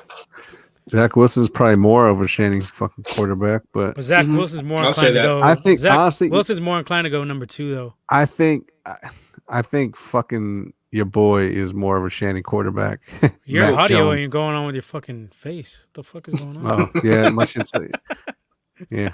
I look like one of them Japanese movies and shit. That fucking your lips ain't even moving, blood. The fuck? Come on, Jesus bud. Christ. Jesus Christ. I don't know what the hell's wrong. Yeah. It's a woman. It's a clone. There it is. There we go. That's it. Yeah, I think Mac Jones is more fucking shanty style. Mac Jones. I don't know Mac Jones. I don't like Mac Jones either. I think and plus I thought he had too much around him to really fucking evaluate him. You know what I mean? Tua. When Tua came in, yeah, he struggled a lot this season. He didn't have them deadly ass wide receivers. Mm-hmm. You ain't got no receivers. Their fucking O-line. Their O-line was fucking crazy. You ain't, fucking running backs and shit like that. And the defense, like that team was just too fucking loaded to really gauge Matt Jones. So that's the thing with college. You can either, if you're not loaded enough, you can't really fucking like judge them. And if they're too loaded, you can't really fucking judge them because it's like, one way or the other. But I think I think one of those two guys will be an upgrade over the current Jimmy G. Athletically, this Jimmy, because he can't move no more. He's a sitting duck back there now. Athletically, yeah. And you know what? Getting back to the fucking Patriots, like I said, Jimmy's probably not feeling Kyle no more. But he's a better fit. Look. Those two guys right now are a better fit in Shanahan's offense than Jimmy because they're mobile. What do? We run these reverses, we run these bootlegs, we do all this kind of off the wall shit. So those guys are going to be better for that RPO read options, that type of stuff. Whereas Jimmy is a sitting duck back there. He's not moving away from any rush. His pocket presence has gotten worse. He gets scared now. The pocket collapses and he does this weird shit where he But you still gotta make good decisions though. Like the other thing with Shanny is he harps on decision making and all this shit. That's why he was fucking dick riding Kirk Cousins so much because it's that's like your idea. If you want fucking the quarterback this motherfucker wants, it's always gonna turn back to fucking Kirk Cousins for some reason. Kirk Cousins fucking trash, but that's what he fucking likes. Kirk Cousins. And skip. So that is. Cousins. So what? So if you want, like I was saying, if you want most of that salary cap to fucking fill the void with other shit, take your, not taking chances on the rookie quarterback, but I mean, if you want to fucking go in with them, I don't think you're gonna, you might have a fucking 6-10 season, probably 7-9. I don't think so. Maybe. I think if you get, depending on what you give up, if you get say we get Justin Fields or Zach Wilson, I think we're in the playoffs. Easy. With Ayuk and Debo and Kittle all healthy. Running back. You still gotta get the line, and not only that, you can get bummy ass fucking mid-level guys. We got bummy right now. That's our whole fucking line is mid-level fucking bummy dudes. You get mid-level dudes though. What I'm saying, you don't have to go and get a top tier guy in the first, second, third round. No, but it fucking helps at fucking left tackle and shit like that. And plus, Shanahan has a weird scheme anyway. So a lot of the guys that are, top rated on other draft boards, he's looking at specific traits for his zone blocking system anyway. But we've seen when that shit gets stopped, fucking what the fuck happens? They don't, you know what I mean? It's good when it works, but when the shit don't work, then what? We already see what happens. I don't see us getting even if we keep our picks, I don't see us getting a tackle within the first 2 rounds. I don't see us doing anything. I do. I don't see us doing anything. These free, I'm right now. All of this reminds me of WandaVision. Y'all expected somebody to show up from the X-Men, Magneto, Mephisto. Somebody big. I told y'all, man. Something big's gonna happen. We'll get to that, Leo. Show some what I'm trying to say is this. Are you heartbroken? Are you heartbroken off of that? These guys ain't gonna do jack shit. First, we're gonna get Deshaun. Now I'm hearing Sam Darnold. I mean, that's the stupidest shit ever. Yeah, it's getting ridiculous now with all these rumors and all that. I mean, Colin Cowherd started that Sam Darnold shit, and then Florio fucking. Yeah, I mean, Cousins fucking shit. Like, I mean, Darnold is trash. Why would you try to trade up? My bad, Leo, but this got me heated. Why would you try? Why would you trade anything for a guy who's basically below Jimmy G? You haven't seen anything where you're like, oh, this guy has potential. His numbers are worse than Jimmy G's. He didn't lead that team to any promised land. He's been hurt a lot too. What the fuck is what would you be thinking? Oh, we got to go get Sam Darnold. That's the answer there. Well, what ceiling? Even in college, he was a turnover machine, and in the NFL, he got fucking mono. Who the fuck is mono? Fuck this dude. Fucking kissing. Anyway, go ahead. So what was gonna happen is they're gonna cut D4. They're gonna cut that what's his name, Richburg, whatever, the center. Yeah, they should have been got rid of that motherfucker. Yeah. So this is, I mean. We will draft a quarterback. Wouldn't be surprised in the second or third round. We're gonna trade that 12, move back, and get some help in the O line, QB. That's what's gonna happen. I mean, like I said, there's really no good free agent corners right now. This reminds me of WandaVision. Expect all these big names, and nobody showed up. I don't expect any big names in free agency. We haven't got a big free agent in 10 years. Yeah, and that's what I'm saying. And then, and don't be surprised if Trent Williams goes to the Colts. Yeah, that's what they talk about. But so we'll see. He said this is the first place.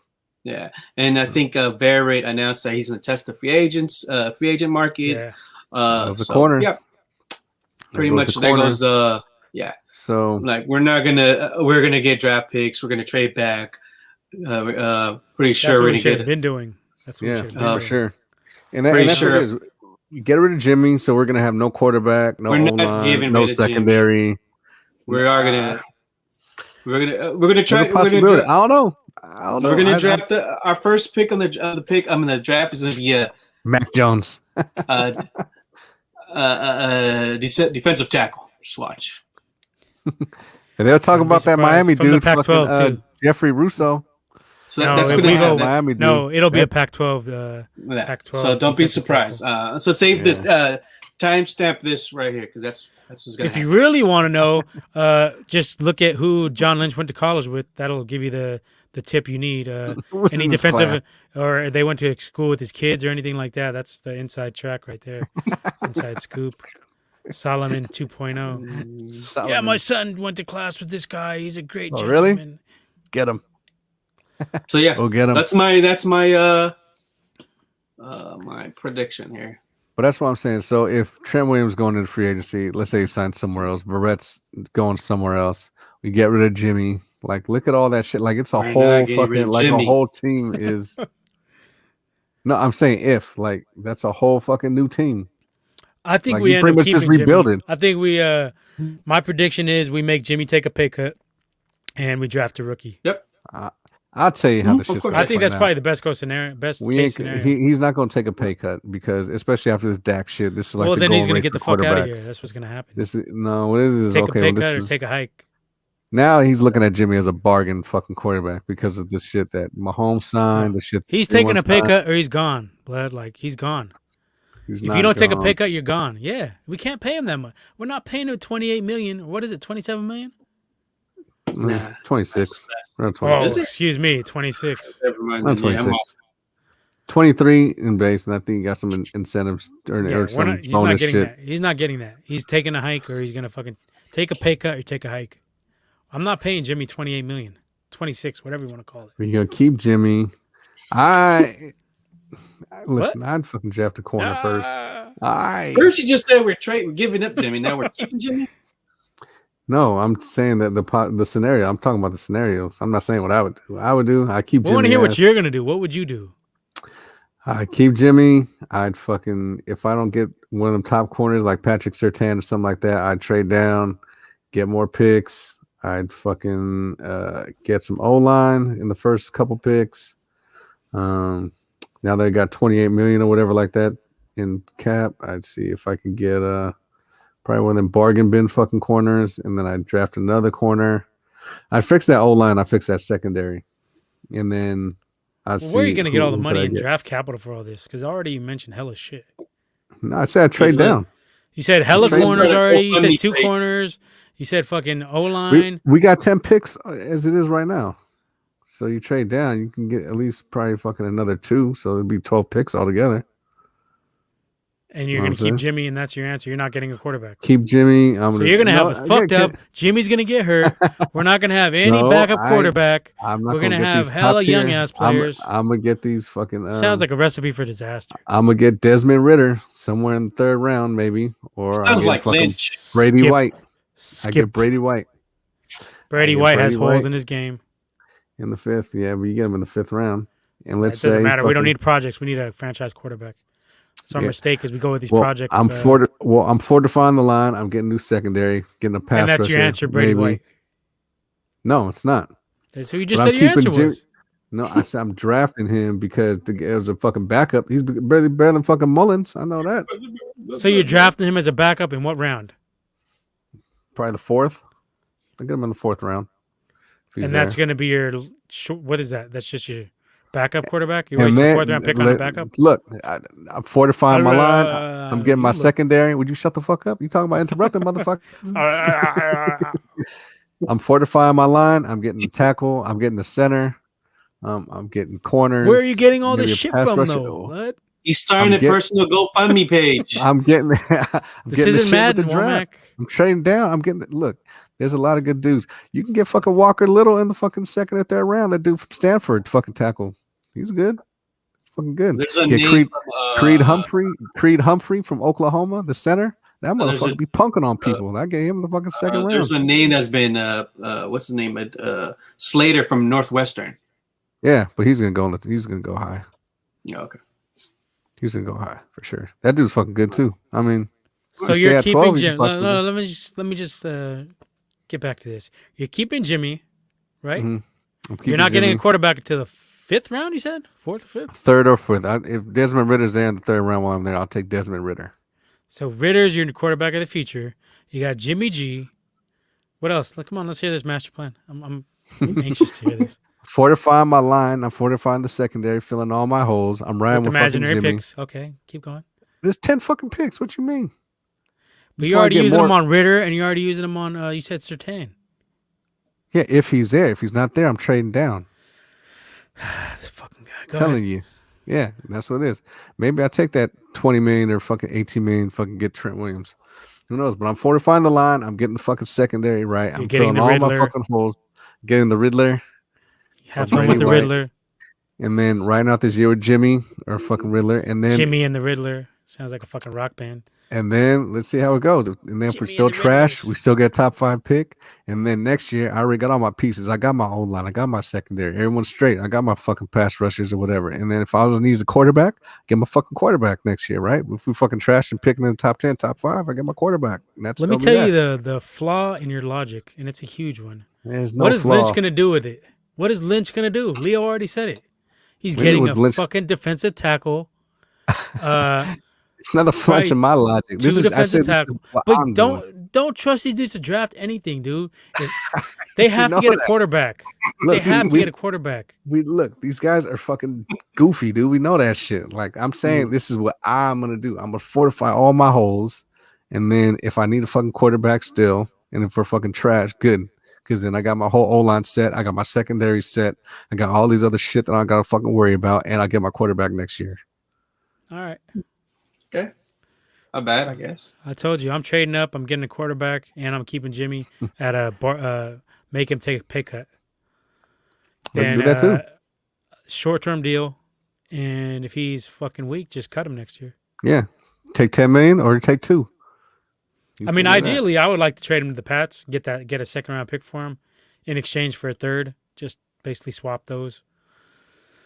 But that's less likely because Lynch doesn't know how to bargain. He's kind of stupid. I called them. They said no. Okay. All right, that's it. I'll trade back one spot and then I'll fucking get the guy. Yeah. Goofy. Yeah. Now, if we're looking at it from their perspective, slightly for like your Lynch, we're fucking Shanny. Okay. This is what we're gonna do. We're gonna get Mac Jones with the fucking 12th pick. I don't think that. I don't think they would get Mac Jones. I think who Mac said that? Jones. Who said that? What's his name? Who said that? No, I'm looking at it like look, Mac Jones didn't do that bad, but he was fucking fully loaded. And he's that Shanahan like fucking type, like stay in the fucking pocket, make those decisions, fucking got like a decent ball. He ain't got like a rocket arm, but he's got enough to where he's like accurate, makes the throws. But I don't know. I still think he's trash. Or probably that dude from Florida. Fucking who's that? Kyle Trask? Trash. Skip. Kyle Trash. Another Skip. Kyle. Skip. I think he would probably be most interested in Zach Wilson, but I don't know if Zach Wilson is going to make it past 2. Which is the problem. And I don't think he's going to trade all that much. Like Lynch ain't going to trade. Like we never really broke the bank as far as draft capital to fucking get people. You know what I mean? And you talking going all the way up from 12 to 2. That means 2 first, probably 2 seconds. No, because you're missing the wild card here. Dumbass Robert Saleh. Oh. If you throw in Bosa, you probably don't even have to give up a first round pick. You probably give up a Bosa, a second, Armstead, and they'll probably give you that number 2. Fuck Bosa. Like I don't have nothing. I don't got no fucking feelings toward this motherfucker. Like trade his ass. He's already, like you said, he's already coming off 2 ACLs, coming off a core, and whatever the fuck else that he's gonna get injured with fucking down the line. Like, you know what I mean? And like you mentioned too, fucking you end up having to pay these fucking dudes eventually. Like they gonna want to fucking break the bank later on. So fucking get some value for his ass now. And call it a day. He's already 2 years off. All right. Well, we've done a good portion on these Niners. We'll get to more of our Niner talk later on in this off season. And we're gonna skip free agency. Let's make a bet next. Yeah, we'll do that next week because let's do a bet. Let's do a bet. See which scenario comes closest. Nips. What are we gonna do? Flashpoint? Yeah. Little end game fucking timeline thing. If fucking Loki gets the fucking scepter. If we get a defensive tackle in the first round, I mean, I win the bet. And you might. He was talking about getting that Florida dude, that Miami dude. I told you that fucking Gregory Rousseau, little pass rusher. It's gonna happen. It's gonna happen. All right, well, let's move on. Let's talk about somebody who got paid. Your boy, Dak Prescott. Bro, can't hate. Can't hate. Straight cash, homie. No, you can't hate. Cash, homie. But can't hate. I wouldn't have did it. I wouldn't have did 4 years fucking 160 for that. But it's just me. Definitely too rich for my blood. But it's under Mahomes. And you're going to have... Eventually, it's going to be a bargain because these guys are going to want to get paid. Quarterback salaries. The problem I have with it is it was the record $66 million guaranteed, right? I think that's the most guaranteed money ever offered. 66? I think so. Mm-hmm. I think it was. I'm not sure of the number, but it's supposedly the highest payout for a guaranteed. So, you're talking about a dude who had a compact fracture, right, in his ankle. Mm-hmm. So it's a little questionable there. I think I would have held back a little bit of the guaranteed money and maybe backloaded it with other money. But I don't know if if this was like they had to overpay just because they pissed him off so much. I think that's more of what I think happened. Because they insulted him by not making like real offers. And then now he got hurt. So I think it was Jerry Jones' way, like extending the olive branch. Like, I'll pay you, I want you as my quarterback. I'm going to overpay a little bit. And he definitely did overpay a little bit. But, for them, it makes sense. I mean, because what were they going to do? Bring in somebody else? Bring in Russell Wilson? You're going to pay him hella money. He's older. Dak is still pretty damn young. He's got a lot of years in his prime if he's healthy. But I can't knock that. I think it was a good move for both parties. I guess if you look at it, good move for Dak. Good move for the Cowboys. So he has 126 million guaranteed money. 126 in guaranteed money. Yeah. Signing bonus though. What about signing bonus? Signing bonus is 66. Okay, that's what it was. And trip on this. He averages 42 million a year over the first 3 seasons with, and get this, with 75 million in the first season. Damn. Jesus Christ.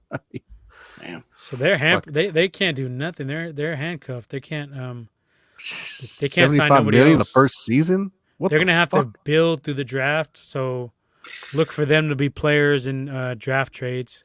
Maybe trade a couple players away, get some draft picks. Shit. Especially they have all those wide receivers too. CD Lamb, Mark Cooper, Michael Gallup. Yeah. They don't pay much. And that O-line is. They can go online. Look for them to possibly move Zeke. I think they might possibly move Zeke. Maybe they could go O-line, or check this: if they get Kyle Pitts, like that might be a fucking dangerous. Love that guy. You can't stop talking about that guy. I don't even like Florida players. That dude's kind of fucking bossy. Like the 5th time you brought this dude up on the show. You've said that, yeah. Kyle Pitts. I don't even like Florida guys players, but I don't like Florida motherfuckers. Here's a guy. Just like I ain't like Oregon motherfuckers, but Herbert's that fucking dude. Herbert. It's like I don't like Florida, but Kyle Pitts. Here's the guy. Kyle I want on my team any day. That motherfucker's a beast, boo. I just can't trust him all the way because it's still Florida. So, still Florida. So I just have a little. You're gonna take. I don't like taking tight ends in the first round. I think this shit, Dak. He's like a hybrid. Tight ends in the first round is a little bit high. I don't like taking him in the first. That dude from Miami is supposed to be the Niners. We're looking at Brevin Jordan. You could get him probably in second or third round. Probably get him in third. But yeah, back to Dak. Get your money, Dak. Fuck these bitch 75 million in the first season. Get that money, yo. Fuck? Who the fuck gives you 75 million in the first these season? Owners break them for every penny you can get. They got it. So get it. Dak play that smart. He was like, "Fuck you guys." Like, go ahead. You guys can fucking look for your quarterback. I'm ghost. Oh, well, Dak. I was thinking, Dak, I'll give you this money right here, and then you just kind of stay right here with the Cowboys. Jerry's a fucking idiot anyway.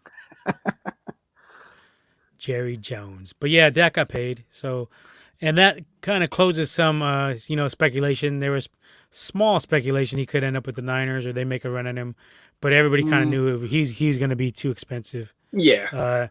There was talks of Russell Wilson trade for Dak.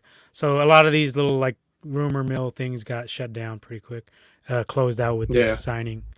So we're getting a clear picture of where guys are going to end up when the season starts. Also, another little tidbit, Fitzpatrick is said to be leaning towards retirement. So that's another quarterback piece off the chessboard. Fitzmagic.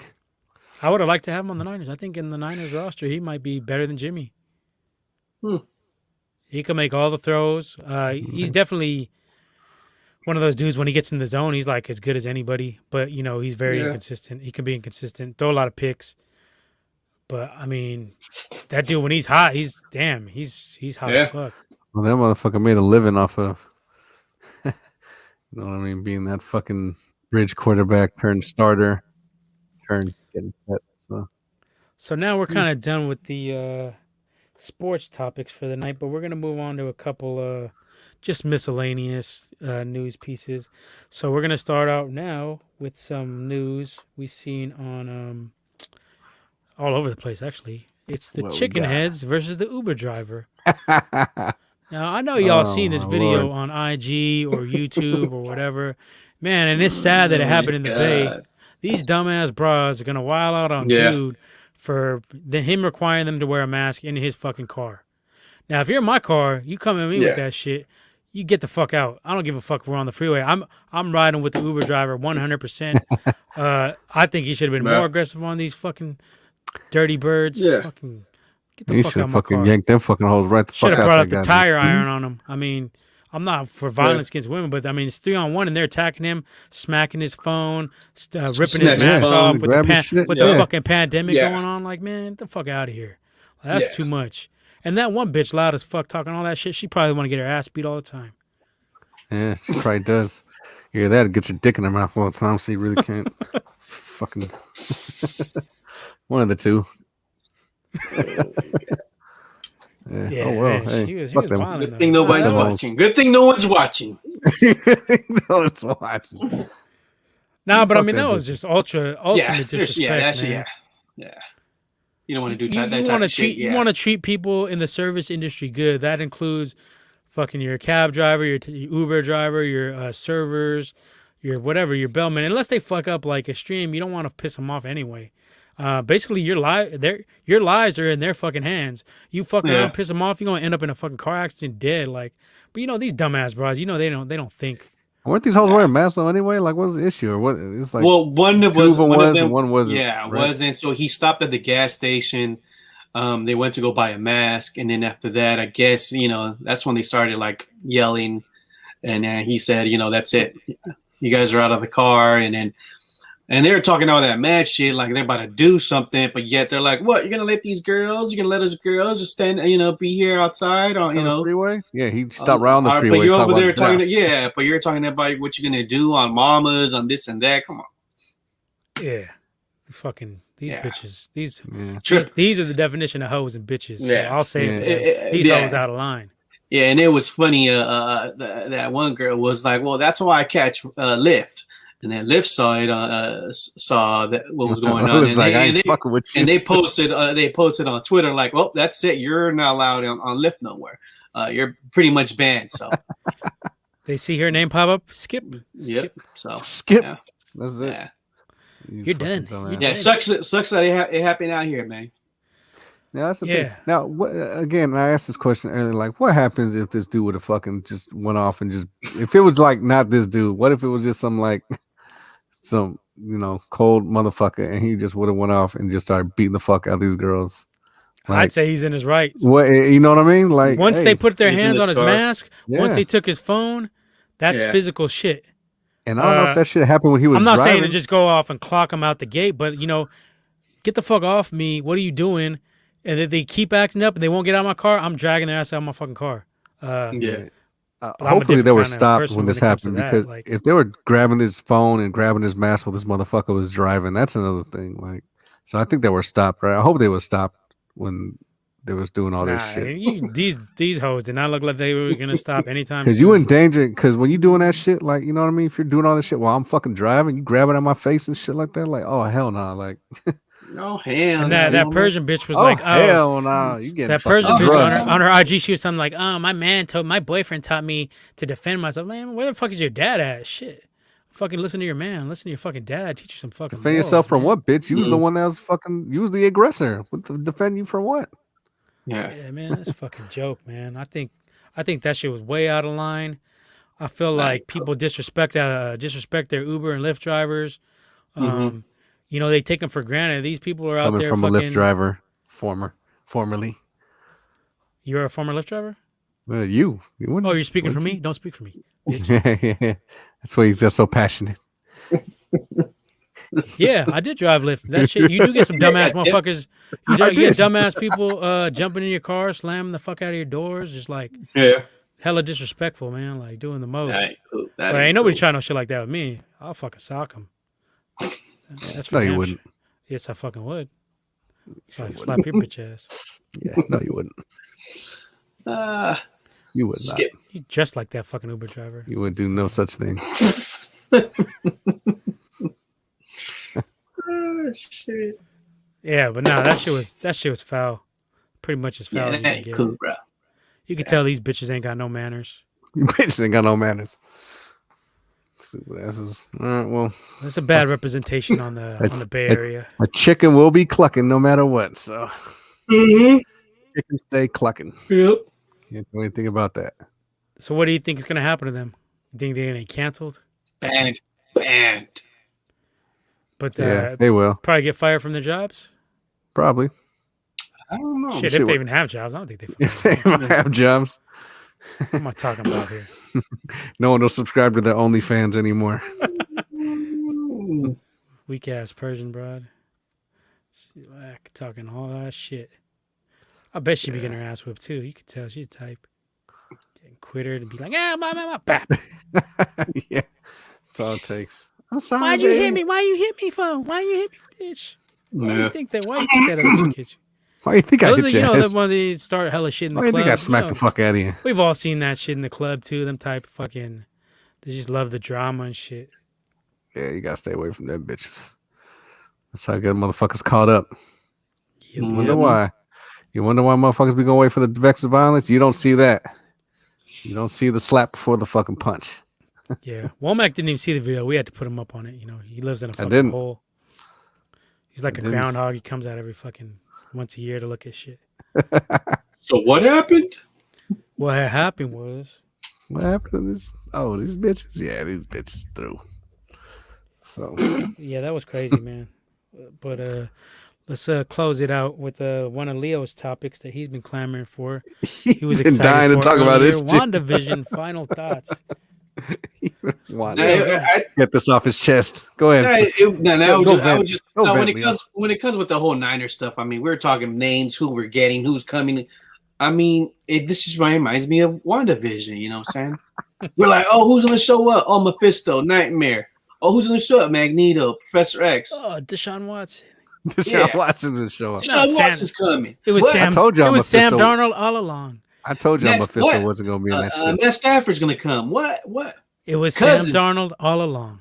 Sam Darnold, you know what I'm saying? Cousins, Dak, all of them went. I mean, nothing happened. No, ain't nothing gonna happen. I mean, so back to the WandaVision. I think the WandaVision. Bridgewater. What? There you go, Bridgewater. You know what I'm saying? He's just hella names. Stafford. It's just it's getting ridiculous, and that's how WandaVision was. So what were your final thoughts in particular on this final episode? And then like your final thoughts on the season as a whole. I talked to Ray Doomzilla pretty much. I told him, you know what, I think I texted him. I was like, you know what, we ain't getting nobody. This is it. What we had, Agnes was the villain. No big cameo coming out for the X-Men or introducing the mutants or X-Men, all that. It just didn't happen. But yet still though, they did really good job keeping all the fans guessing. That's a hell of a job by Marvel and Disney. And they did a good job. I kept tuning in at midnight, waiting for that damn lag, 10 minutes, 15 minutes. So I mean, they did their job. They kept us guessing, and I'm hyped up to watch Doctor Strange. Yeah. What would you give the episode for like a score though? Let's go with Womack's 10-point system for this one. 10 points. I would say this one. Are we doing grade? Are we going fucking grade? No, let's go 10 points. I would give it a 9. I would give it a 9, even though 8.5. Yeah. Yeah, it was a letdown. We didn't get those big names, but it's cool though. I mean, this is the beginning of the whole the new phase. There's no need to go all crazy and mention hella names, and I mean it's cool. I think it's dope what they did, and I'm excited to watch next show of the Winter Soldier and what's the name, the Falcon. So I'm ready. I'm ready for this new phase. So I give it a 9. Womack, what about you? Yeah, I can give it 8.5. I like the whole Agnes and Wanda fucking little magic fight. I love Wanda. Whatever. Wanda's fine. I like the fact that Scarlet Witch costume looked pretty good. Yeah. Cool. Finally. So that was cool. White Vision, I think now it's not gonna be the real Vision, but that's gonna be the closest thing to Vision that we're gonna get now, because that was actual, it wasn't a fake fucking Vision. It was a actual built Vision that did get his memories unlocked. So that's gonna be the closest we're gonna get to Vision. I don't know where the fuck he went though. Yeah, he just fucking kind of hit the cut, right? I think he went to Wakanda. Why? For sure, because she had all that shit backed up, didn't she?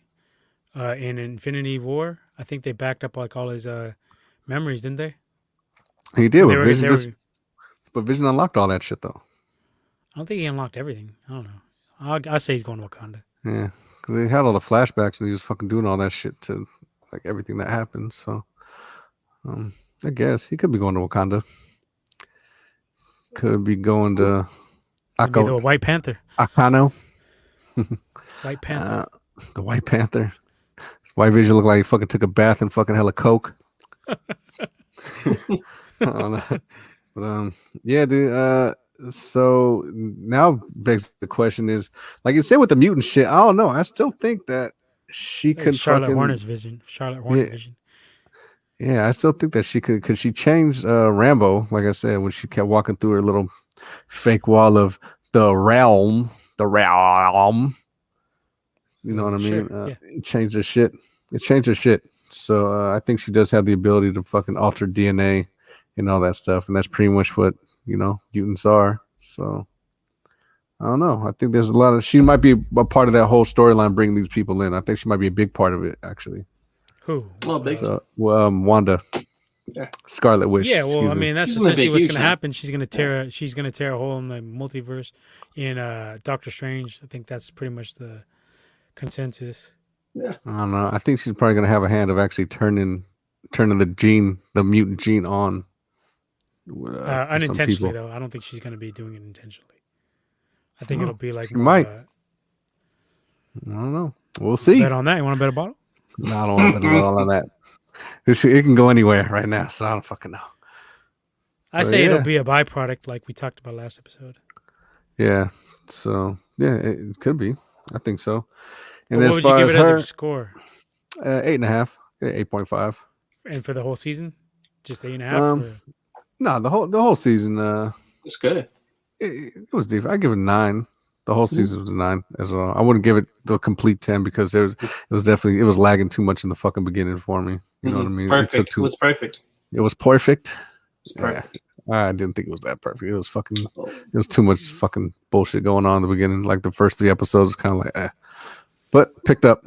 So yeah, it was good. Overall, it was a good fucking thing. Now I don't think they were setting you up the whole time. Leaving little Easter eggs, little words, little keywords. Yeah. I'm about to get to that right now. Perfect, man. Yeah. I'm about to get to that right now. That shit don't start off fucking out the gate. Mm-hmm. I don't even fucking want it. No, but is this the first and only season of this shit? Yeah, There's no reason to do a second one. Because this leading into Doctor Strange and Spider-Man, and I doubt why would they go back to Westview? It makes no sense. Yeah. No, so I just want to go back to Westview, but you know what quick I mean? second before I gotta go on my rant here. Right, say thank you for tuning in to the Gold Dirty Bastard podcast. Please take a second to give us a like and subscribe. Or Womack said he's gonna go and kick you in the face. I didn't say that. Womack said that. I said that. He's the asshole. Yeah. And I just might. But yeah, thanks for tuning in. Make sure you like and subscribe. That's it. Now I'm gonna go ahead. Go on your rant. Let's hear this. I'm about to rant go this on. shit up. Let's go. Close it out. So, for me, I give it for the episode, I give it a 8.5. But for the season, I'm dropping it down to an 8. I was giving the episodes. Yeah, right there. Leo texted me. What the fuck? Oh my! That's multiverse, Leo. Multiverse. Yeah, somebody texted me. That's the GoFundMe, Leo. Damn, lost my train of thought here. No, so I was giving them high scores. If you watch the Wandavision Aries show on SF Comic Book Company channel on YouTube, you'll see I was giving it high scores. But for me, like, I was always comparing it the whole season to Lost. I was like, this has a lot of Lost feeling to it. Mm-hmm. All these theories.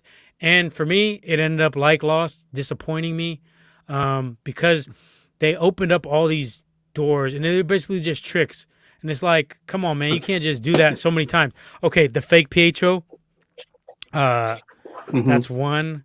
Yeah. That was like a major one. Like, why the fuck you even have made no sense. There was like just a huge hole that doesn't do anything. Ronald Boner. And then you have Dottie saying like it's devil in the details, and then you make her out to be nothing. You have the rabbit in there, and everybody's hinting. Now I know some of it's fan speculation, but they were pointed in that direction. It's not like they just came up with the shit on their own. The way they was directed was to aim it that way. And then you had the mailman, not Leo, the other mailman, the delivery guy who kept on saying this. Oh, don't shoot the messenger. So it makes it, like seem like he's gonna have importance. So I just feel like, they made an effort to try to trick you, but they didn't close some of these doors. Like, you never got an explanation of why PHO was there. You never got an explanation of how. What's your name? What was the explanation? He's boner. She said because I didn't have the real one, so I fucking you know what I mean. It was all to try and like fuck with her head, pretty much, and to see how she did powers? That. Huh? So how did he get powers? It was all Agnes. Oh yeah, she can give people powers. She was controlling him. She was controlling the shit. She can give people Speed Force. Okay, cool. Yeah, she was behind. It was Agnes all along. Yeah. Yeah, but I didn't know she could give fucking superheroes powers. But that's cool. I mean, they're on that comics.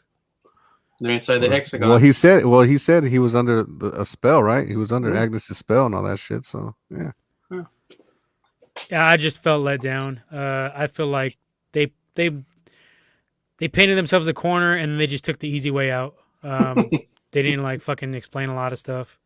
It was like, oh, whatever. Like, kept you watching. This was the hope. That was. And then they had the supposed cameo of the aerospace engineer. That's cheap tactics. Don't say that it's going to be a top level cameo if it's going to be some weak ass army bitch.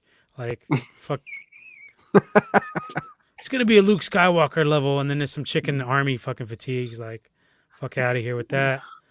So, I mean, overall, I still give it an 8 because it was good. And then the pacing in the beginning was just like way too slow for me. Me and Ray Doomzilla were going to stop watching at one point right before the third episode came out because it was just too slow paced. We don't need to see full episodes of them doing parodies of comedies, sitcoms. 10 minutes of a show, that's cool. Womack had that complaint when I was talking to him about it. Like, everything happens at the end of the show. Like, why not just speed up the process? I would have rather had 6 more solid, more fast-paced episodes than 9 where the first 2 were just throwaway sitcoms. Yeah, so I mean, it was all set up that way for a reason, but it was still. It was too much though. It was overkill. Yeah, like, you don't need to see basically an hour of content of them in fucking I Love Lucy and fucking Leave It to Beaver type shit. Like, that's what I'm saying. Like, it was just But go ahead. I think that was poorly executed. You could have done the same thing, but trimmed it down to like 15 minutes per episode. And then, 15 minutes of sitcoms. Oh, because there was the episodes were like 28 minutes of sitcom each episode for the first 2. I mean, I'm just saying. Like, they made it. It ain't just me. A lot of the internet agrees with me, if not worse. Ratings. Well, yeah, the internet's always gonna fucking be pissed off. I mean, I thought it was good. I mean, they treated this show like a comic book, and it, that's that pace. You started off with the story, and then they got it, and they were just dropping messages and keywords and Easter eggs, and I mean, I thought it was. Cool. You got a whole universe of source material. Like, you got a whole universe of source material to use, and you didn't even like the commercials, any of the big bads. Yeah, and what purpose did they serve? Like, that was pointless too. What the fuck were the point? They never even explained that.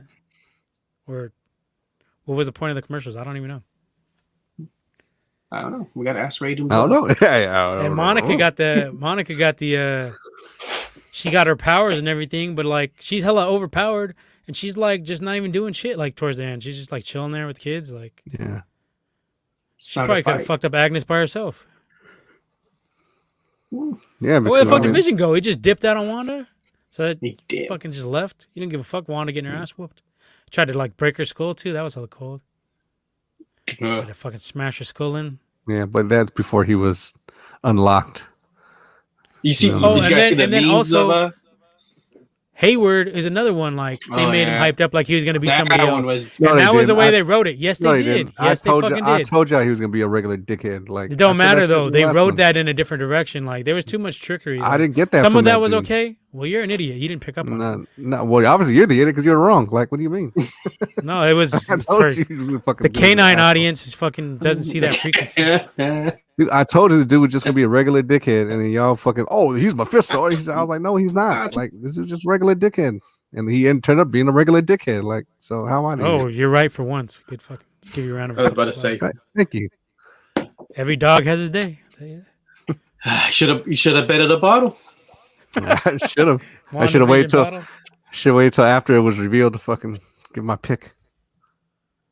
So you could have came on WandaVisionaries and you could have said that. I mean, you didn't want to come on. I was working. I gave you the platform. I was working, Hogan. But he was leaving comments. Yeah, I just feel like it was a letdown. I think they did the Lost thing where they just came up with all this shit. They knew everybody's head was going to be spinning, and then just like, oh, let's just do some bullshit and end it. Just fucking throw it in there. We already pissed these guys off enough. Let's just fucking go all the way. Let's give them something good. Nah, never mind. Let's skip. Yeah, let's skip. We got hella fucking villains we could put in there. We're just going to not put anybody in there, though. Just going to make Agatha the fucking villain. And then she dies. And she dies. She's a one-off. And that's the other problem. Oh, did she die? I don't think she died. Did she? Well, whatever. She's not a threat. She's like a one-off. Like, she should be like behind the scenes pulling strings and shit, but she's just like gone. They always do that with the villains. They can't just like let them like, I don't know. Marvel has a problem with villains. But look, so Wanda got rid of all that shit at the end, right? So maybe Agnes got freed from that shit too, because maybe that whole little spell that she put on her only existed within her little they didn't explain her little that either. bubble. You know what I mean? So maybe when it went away, maybe that shit went away for Agnes too, and maybe she's back in the habit. Yeah, I don't know. That shit was kind of, I don't know. I just wasn't feeling the ending. I feel like they should have at least had a hint of like Mephisto, not even Mephisto, Nightmare, any of the big villains. Yeah. Doom. You could have brought somebody in. Yeah. Like it's the new phase. This is the first thing we've seen since Endgame.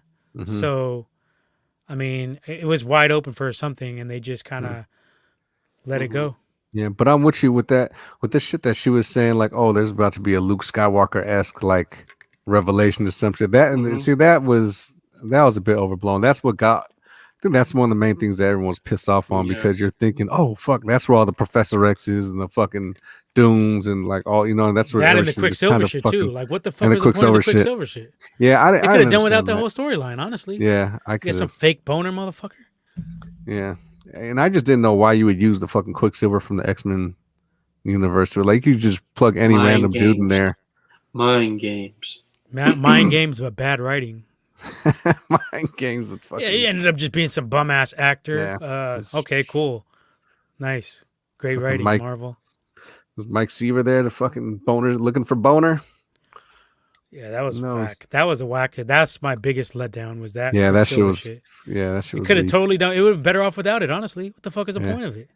There's no point to it. Too, that's some Trevor. Oh, and then she's all hyping up Ralph, her husband, right? Ralph. Oh, Ralph, and then Ralph's nobody. So I'm saying, like, weak ass, lazy ass writing. Like, oh, my husband is Ralph, and then Ralph ends up being some weak ass actor. Yeah, like we were talking about on the. We had a conversation. It was basically the equivalent of Iron Man 3 having the weak ass Mandarin Trevor. I'm Trevor.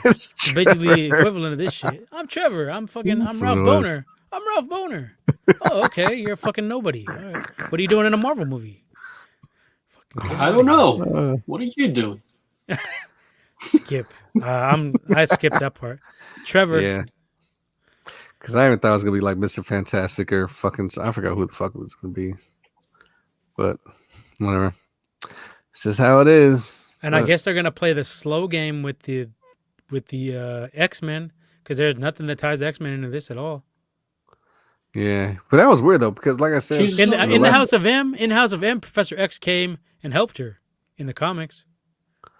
Yeah, so I don't know. They could still probably be going that way. Yeah. Maybe no Magneto either. Maybe in Doctor Strange we might see someone come out in Doctor Strange. Yeah, there you go. There you go. You know what I'm saying? So they're just trying to stretch this shit out. Yeah, probably. Because like I said, because there was something they were talking about where like Rogue was supposed to be the first X-Men and she was supposed to be in Captain Marvel you mentioned that like 10 times. Yeah, you said that many times.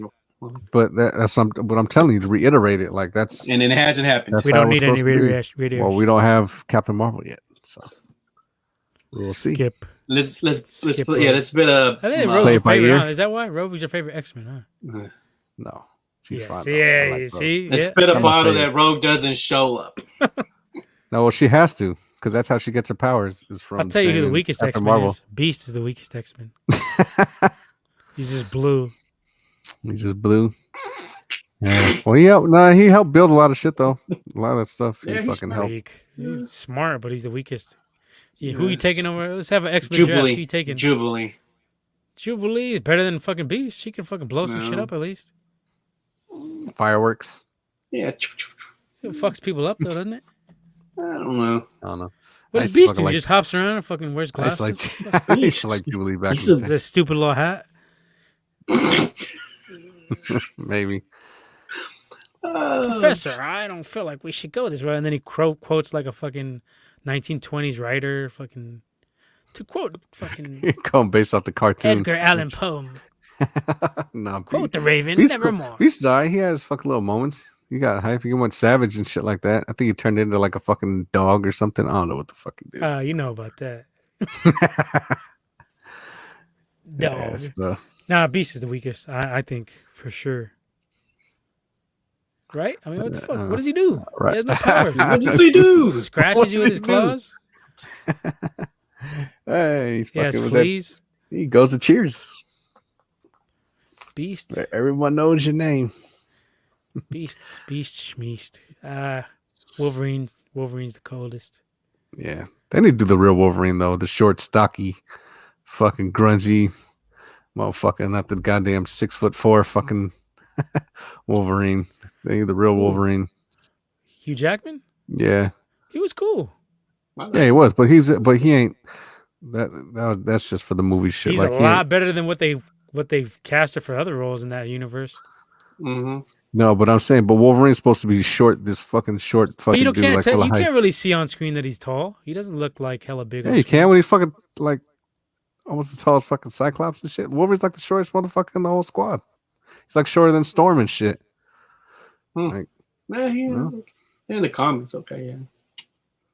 I thought Hugh Jackman was. At first, I didn't like it, but I thought he was alright. He was cool. No, he was cool, but I'm just saying, cool. like, I want to see the real how Wolverine's really supposed to be. There is no real Wolverine. You know, the comic Wolverine. No, not Ultimate real life Wolverine.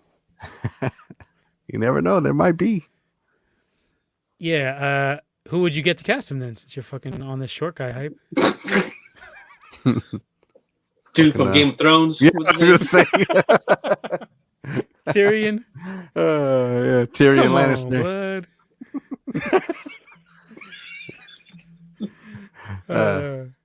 Tyrion Lannister. I don't know. You can get some. Danny DeVito. Danny DeVito. Hey there, Danny DeVito, bud.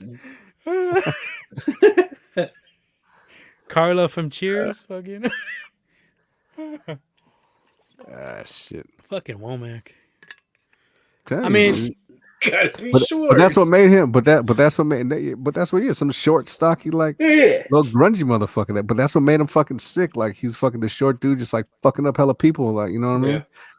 Like, especially like him fighting Hulk. Like that's what was fucking the coldest shit about the shit. Like this is fucking little ass motherfucker. You wouldn't think we'd fucking do nothing. He gets sick on people. All right, cool. That's my opinion. Is that it? Are we done with this? And I'm sticking to it. But I don't know. So overall, Leo loved WandaVision. Leo gave it a 10 out of 10. I love Wanda. I love Wanda. Yeah, I mean, her costume, it was sick to see her costume and everything. I like a Wanda. I like the fact that we got Scarlet Witch now. It's not Wanda. It's Scarlet Witch. But we already knew she was Scarlet Witch. I mean, we did, but it wasn't on the screen. Now it's on screen. That didn't do much for me. It was like it's whatever. official. And then her little Necronomicon or whatever the fuck she was wearing. What was it? The fucking Darkhold? That's cold. I thought that she was sick. It's where all the werewolves come from in the Marvel universe. No, no diss. Yeah. No diss. That's where they come from. Werewolves, vampires. So she did the Doctor Strange shit too, where she was like kind of out of her body, fucking. And she was awake too. She was reading, yeah. Yeah. Well, no, he was awake too. He was awake too, wasn't he? He was sleeping. Oh yeah, you're right. He was sleeping. So there you go. I think she was having like stronger than him. I think she was having a cigarette or reading a book or having. She was having a cup of coffee. Fuck, she was in, but coffee. She was sick. She was sipping on that coffee fucking like no other. She was doing all Mary Poppins shit. Oh, perfect timing. It's Ray Doomzilla. It's Ray Doomzilla. I'm gonna hop on. Well, hop on. Talk for I heard another- you guys. Talk for another hour. I heard you guys say boner. And fucking, I had it on. No diss. No diss. So yeah. All right, Shout out I to think them, we're though. ready to Yeah, wrap it up. Let's wrap this shit up. All right. I gotta fucking work in the morning. Okay. Well, one more time. So Thank you for watching, and please Much give us a appreciate like it. and motherfucking Yes. subscribe. If Leave you like comments. our content, leave some comments. Suggestions. If you want to Share. kill it on Womack, anything like that. shit. Any shout outs? Yeah, Nah. you gonna shout anyone out? Shout No? out to everyone. Shout out to all of our loyal fans, Yeah. all 5 of them. Shout out to there you go. All 53. Shout out to fucking 55. Chef hooking us up with the music. Oh, Yeah. 55? Damn. Yeah. Fucking coming up. Thank you guys for the support. Shout out to SF Comic Book Company. Shout out to Visionaries. Shout out to everyone who fuck with us because we fuck with y'all. Hell, and Yep. TDC. We got to mention TDC. And TDC, Oh, yeah, of yeah, course. The Deadly Combination, the new podcast in the Gold Dirty Bastards universe, focused When is it? on MMA and boxing, and it'll be recording later in the week. We do those ones later in the week. We do these ones usually Tuesday night, and then Tuesday either nights. Wednesday, Thursday, Friday. It depends. If there's an event, we probably do it on Fridays, but most likely Wednesdays and Thursdays. So There check you us go. out if you're into. We had some requests Boxing. from fans. Hold up, I got to burp real quick. Oh, thank you. Yeah, we had some requests. Some of our YouTube fans requested us talk about more boxing and MMA, so we just decided to break off a branch of that. And yeah, we're gonna be on there kicking a lot of same shit, same antics you see here, but more focused on just those 2 sports as opposed to here where we're focused on all kinds of shit. Gives us a We little- don't even know. We just Yeah, fucking we take just- it as it This comes. is a free for all. This is a war zone. That's more focused on the two elements there, MMA and boxing. So if you want to get some good boxing talk in, Yeah. Yeah, comment please. on our page Check on them that. The Deadly Combination. We have a Instagram, the Deadly Combination Podcast, and all of our content is going to be on this Gold Dirty Bastards channel. So you can find Gold Dirty Bastards Instagram down there in the right corner. Yeah, you can. Gold Dirty Bastards. Womack, do your thing. Oh, yes. You know what we got doing this, bitch. So find us, like they said, on Instagram. That's at gold_dirty_bastards. What's that with? A Z, not a fucking S. So don't put an S. It's a Z _podcast. You can also find us right here on YouTube at Gold Dirty Bastards and also on Twitter. And that's at Gold Bastards. And I'm pretty sure there's some other shit that we're going to come up with that you can find us on too. But for right now, those are the main 3, the top 3, top dogs. So check Like us you guys out. like the Gold Dirty Bastards Warriors variant up in the top right corner. Oh, yeah, It's a there you new little go. thing. We put it up there for Oh, that's Steph. fine. That's fine. In That's honor fine. of That's Steph. fine. That's fine. Warriors colors. Yeah. For sure. Definitely. And check So, out our previous cool. episodes on Anchor, Spotify. Apple Check us out on Podcasts. Anchor. YouTube. Let's keep it simple. But check us out on YouTube, though. Yeah. But check out Anchor too. And we are going to have timestamps from here on out on all the newer episodes. So just in case, you guys don't want to hear us rant about some certain topics, because we talk about a lot of stuff. Next week, we're having a hip-hop episode. We're going to do a couple top All right. 5s on there. And then we'll keep kicking the normal sports shit. But, if it's not for everybody, every single topic is not for everybody. So if you don't want to fucking sit around, you can just timestamp, skip ahead.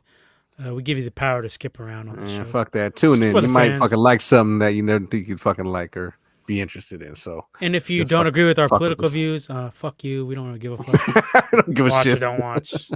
Eat a dick. I care less. But yeah, you could Oh just my God. skip ahead of that part if you don't agree with our political views.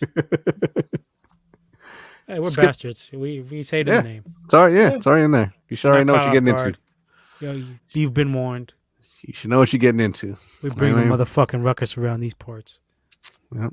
Protect your neck. Causing So- chaos like Vita Vea. Monsters of Madness. Multiverse of Madness. The multiverse of the fucking podcast. So all right, we out. Peace out. Thank you. All right. Nice. All right, y'all. Fuck, woman.